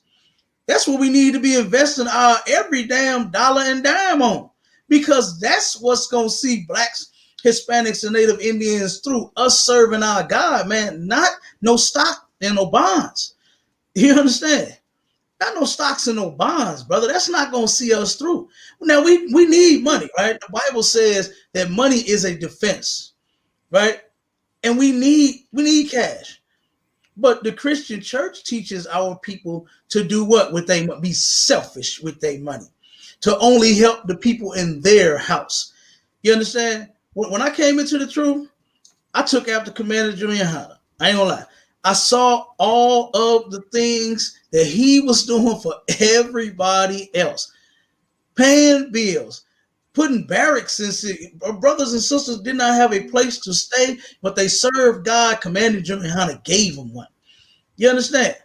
And guess what? I followed that same thing. I started giving, you understand, to where, and I'm gonna keep it short, and I'm gonna give you this what I thought when I first came in the truth when I was a trooper. And well, matter of fact, I was just taking the classes, right? I had Captain Quad call me and asked me for some funds one time. They was, I think, building some camp equipment, right? And he said we need to put some funds together. So I said, all right, okay, I'll throw 50 in on it, right? So, like I said, I'm just taking classes. I don't know what's going on, right? So then I get another call from Captain Quad. We had another situation, and we needed some more. I'm like, all right, I'll give 50, you know what I'm saying? Then you turn around and get another. I said, hold up, man, these niggas trying to play me. I said, they're trying to rob me. But when I actually got in and saw that that's what it takes. We all was putting together, you understand, to build the equipment. And then matter of fact, I turned around and was the only person that had a vehicle at that time, to where I was going from St. Louis to Chicago to Indianapolis and then to Chicago every week with that equipment that I put them $50 in on, just so we can have camp. You understand? So, like I said, but that's how it went. We all put in on it. We all made it happen. You understand? And that just is what it is. So I was thinking, saying in my mind, because like I said, I wasn't totally in the group at that point. You understand? I didn't totally understand. But once I came in and saw how this thing worked, that's how it's gonna work, man. With us all coming together, pitching in on it. You understand? We all got to get away from being selfish, and so I can talk about. I just got to take care of my kids and my family and all of this. But what about our brothers and our sisters? You understand? Guess what? None of us would starve if we all would turn around and donate some cash and donate some food to feed our people. None of them would starve, man. You understand? We all came together. I'm gonna say this, and then I'm gonna have y'all close out. Go ahead, brother. The brother, Officer Cabal said something that was heavy, because y'all get categorized as a hate group, and y'all have a food drive frequently. I forget how often y'all have it, but I know y'all do it quite frequently. And he said it's an Asian woman that come in every time y'all have it. Now, if y'all was a hate group, wouldn't y'all be telling that Asian woman, "Hey, you can't come in here and get this food. It's only for black people." You see what I mean? Am I? So I think we gotta stop with the rhetoric about these organizations of black people that's doing things that's positive in our community. We don't have to agree with it, but we got to stop with these false narratives, because if this was a hate group that was only about black people, then that woman wouldn't be able to come in there and get no food. Am I right? Am I tripping? No, you ain't tripping. But y'all go ahead and close out, man. I appreciate y'all coming on. We've been on for over 3 hours. Ain't no sweat, brother. Ain't no sweat, man. We appreciate you having us on, brother. And definitely, matter of fact, we're gonna make Sunday's show about what we talked about today. You know what I'm saying? And the false teachings of Christianity, and we're gonna hold those Christians accountable for the things that they say. You understand? No razzle and dazzle. See that razzle and that dazzle and that magic don't work on us. You understand? That's the problem that they have with us in the ISUPK. Is because you ain't sprinkling us with no magic and we falling for it. You understand? We actually have the truth now. You see what I'm saying? So you can't hit us with that. You know. So and they know it. They realize it. That's why they just try to fix what they're saying and make it fit. You see what I'm saying? Without actually having some proof. You know what I'm saying? And I wanted to leave with just one scripture, man, while we on this topic. I got to have this in the video to where we closed out with this one right here. So if I could, Cabal, give me Ecclesiasticus 22:4. You understand? Because G-Con had mentioned and said that if a man wants his daughter and he don't have that paper and he can't go back at that man, you understand, to get some assistance and get some money out of him, you understand? I'm gonna show you biblically where that's backwards. You understand? That's backwards, man. This society, like I said, it puts the woman over the top of the man. There's an order that the Most High set up. It's him, it's the Most High, it's Yahweh Shai, it's Christ, it's the man, it's the woman, and then it's the children. That's how it goes. That's the order. That's how it's been, and that's how it's going to stay. You understand? That's all we teach, is that structure for the family. Not to turn around and, be able to one day go after somebody and, hey, you trying to leave my daughter high and dry. I got this paper now, I'm finna sue you. You understand? That ain't the point. I want the brother to understand that once you take my daughter, don't try to bring her back. You understand? Because she's yours. And you're going to keep her and you're going to take care of her for the rest of your life, like what the Bible said. But I want him to understand. That's why I framed it the way I did. I said, hypothetically, if we all following the right, you know what I was trying to say it like that to try to make, but it still didn't. It didn't register because Christians believe anything they feel, man. You understand? Whatever they feel at the time, that's what they go with. They don't stand on nothing. You understand? Because if they did, because you made an excellent point. That's what we're actually all supposed to be doing. We're actually all supposed to be following the laws, to where you covet, where you do not covet your brother's house and his wife and his things. Guess what? You'll be able to keep your rims. They would never get stolen. You understand? Nobody would ever go in your backyard and take your riding lawnmower because they got a push lawnmower. You understand? Because we all are keeping the same laws. You just gotta, hey, ask me, can you borrow the lawnmower? You understand? Before you try to steal it. They say, hey man, look, I'm tired. My damn knee hurt. I got bad toes or whatever. Let me ride your lawnmower around my yard and cut the grass. Hey, who wouldn't let a brother do that versus him stealing it? You understand? So if he knew them laws that we are supposed to be keeping, then guess what? The black community will be a much better goddamn place to be. You understand?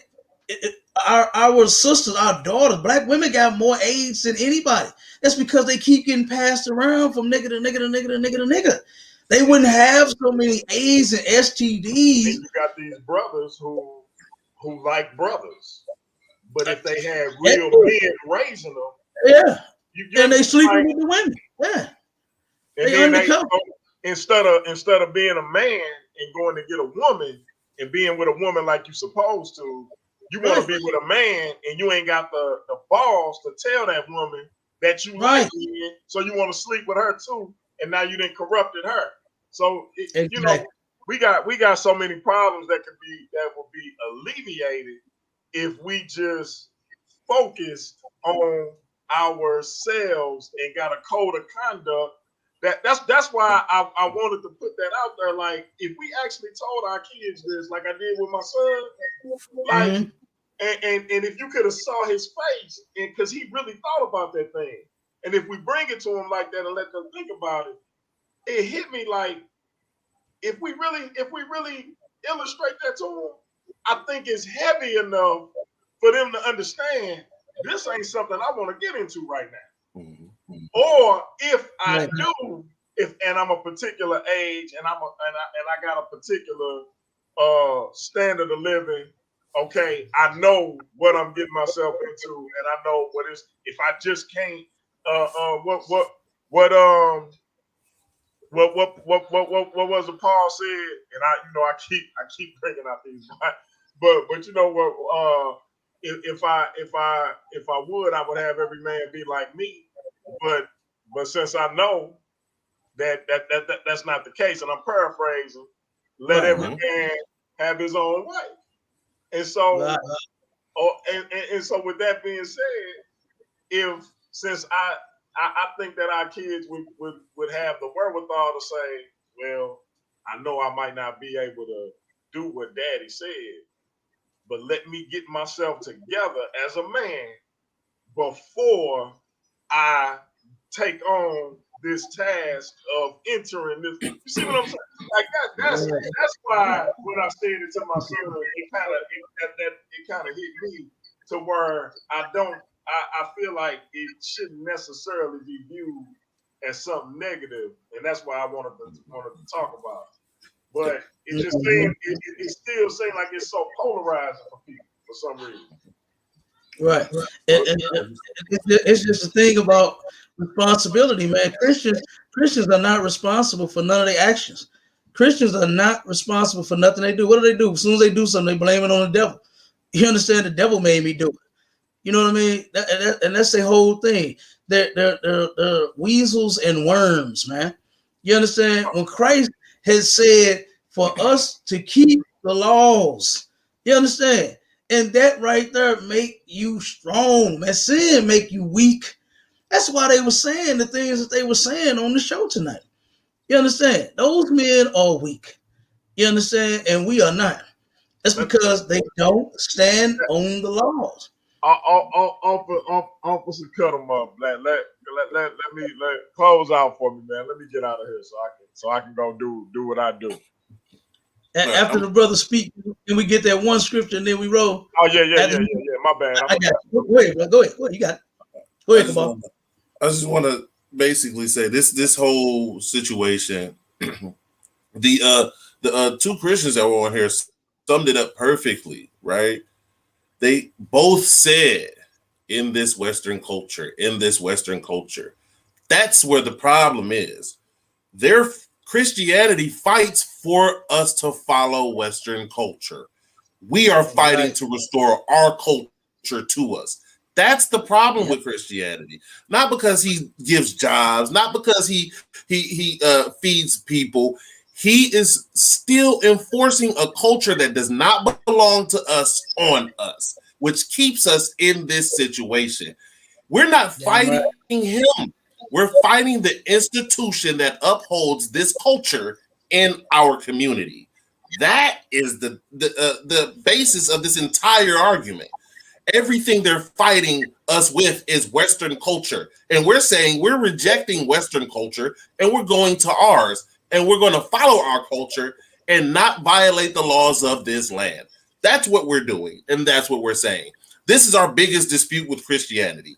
It is not that every individual pastor is a monster, but every individual pastor promotes Western culture, Western society's way of doing things, and it doesn't fit us.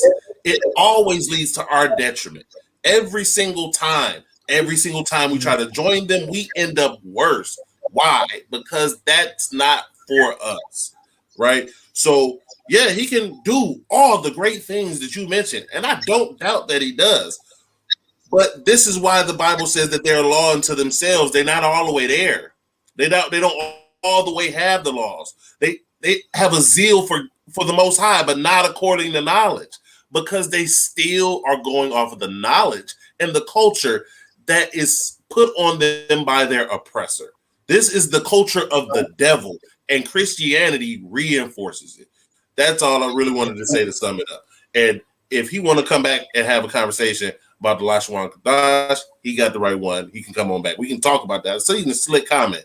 But I understand that means he has no understanding of any Proto-Sinaitic language, because all Proto-Sinaitic languages sound like Lashwan Kadash. And they were not discovered to even sound that way until the late 80s, after the Lashwan Kadash was already out and we were already speaking this way. Then they started confirming that other languages in that area, in that time frame, all sounded the same. So he doesn't know what he's talking about. Again, they don't know. They trust in their oppressors so much that everything that comes from black men must be a lie. It has to come from the oppressor to be right, because they're stuck in this culture and they don't want to come back to their own. That's all I wanted to say. Damn right. Y'all see, this is why y'all know I give everybody nicknames. This is why I said Officer cut them up. I'm just saying. Go ahead with y'all scripture, man, so we can get out of here. Go ahead, Kabal, read that. We're gonna show one more thing that they love to follow as far as this Western culture is, to where the man must give all the money to the woman, and you understand, and the woman just do nothing but look good and open her legs all goddamn day. That's not biblical. You understand? We're gonna show you what the Bible says about this. Go ahead, brother, read that for me. The book of Ecclesiasticus, chapter 22, verse 4. A wise daughter shall bring an inheritance to her husband. Hold on one second. A wise daughter. Not every daughter is wise. Okay. Now, like I said, while G-Con is so worried about taking the damn inheritance from the black man, instead of him teaching them how to stay together so there won't be no problem. You understand? To where you give them something to where they're not talking about breaking up. They're not talking about, when you get a divorce in this country, you got to split the damn house and split the kids and split the damn that. We're going to learn how to stay together with the Most High's laws. And it says a wise daughter. I would hate that some of these sisters is being raised by these Christians, because I know they're not wise at all. You understand? Read it again from the top. Come on. A wise daughter shall bring an inheritance to her husband. A wise daughter is going to bring an inheritance to her husband. You understand? It's nothing wrong with a sister bringing her money to the table. You understand? It's nothing wrong with her going out getting some more money and bringing that to the table. It's nothing wrong with these sisters knowing how to sew and make garments and headpieces and clothes and doing the things that they do. You understand? And bringing that paper to the table. That's Western culture, that a happy wife is a happy life. We've been doing everything to make the goddamn woman happy, and niggas ain't been happy at all. Still been getting cheated on. You got Allen Iverson, who made records amounts of money, right? And he had a happy wife, but he didn't have a happy life. Came home and caught that hoe cheating with his damn cousin. You understand? So you can't teach black people Western culture, man, and expect for them to turn around and thrive and make it and be something great. It's going to be our damn destruction and demise all over again. You understand? It's going to be our destruction all over again. But if we start teaching our people what's in that Bible and they start following it, then, man, look, we can see a damn difference in the black community next week. You understand? Next week, brother, this thing will be turned completely around. But as long as Christians continue to teach lies, it's going to continue to go down the tube, man. It's going to continue. We're going to stay in this hole. Like Cabal has said, this is why we are in this position. It's because we want to follow everybody else's culture except for our own. We want to obey and serve everybody else. God, what's her name? Tina Turner. What was she saying? Yo, what the hell is that, man? You understand? Chanting and humming and all that nonsense. That's our problem. We willing to do any and everything else. We willing to do 99.9999999 things except for that one thing, and that one thing is to serve our God, man. You understand? And with that, that's all I got, brother. There are no paths between the lines. Hey, listen. I can't even say nothing else, man. I know. With that, I am gonna say this because I didn't say it at the beginning like I normally do. I'm gonna say hotel to my fellow Kemetic brothers and sisters. I'm gonna say God bless to my Christian brothers and sisters. I'm gonna say shalom to my Hebrew Israelite brothers and sisters. I'm gonna say Islam to my Moorish brothers and sisters. I'm gonna say assalamu alaikum to my brothers and sisters in the NOI, and I'm gonna say peace to the gods in the nation in the 5% nation, I should say. And I'm gonna say Jumbo to the rest of my brothers and sisters throughout the African diaspora, be it here in the wilderness of the United States of America or beyond. Now everybody know I say that for one reason and one reason only. It's because if you black, I'm with you and I hope you with me. We can have unity without uniformity, and we can disagree without being disrespectfully disagreeable. Now, as you've seen, our brothers came on. We was talking about what they do for our community within the confines of their organization. And with that, it brought some scrutiny. They stood up to the scrutiny, stood on their square, and they handled their business. And that's what we have to be able to do when we're willing to back up what it is we represent. Point blank, period. So love it, like it, be indifferent to it. But that's what it is when you come on this platform. Be willing to stand on your square like a man, take the scrutiny, give it out as much as you're willing to take it. Ain't no crying, ain't no faking. As y'all say, ain't no cowards. So cowards need not apply when you coming on this platform. I appreciate y'all brothers coming on. Hopefully we're gonna be able to chop it up again soon. Cap, Damn right. you always know what it is. Captain, cut them up. I got slices all on me, but I'm glad you came on the platform. And you're welcome to come back on anytime. So with that, we out of here. Shalom. No doubt, no doubt.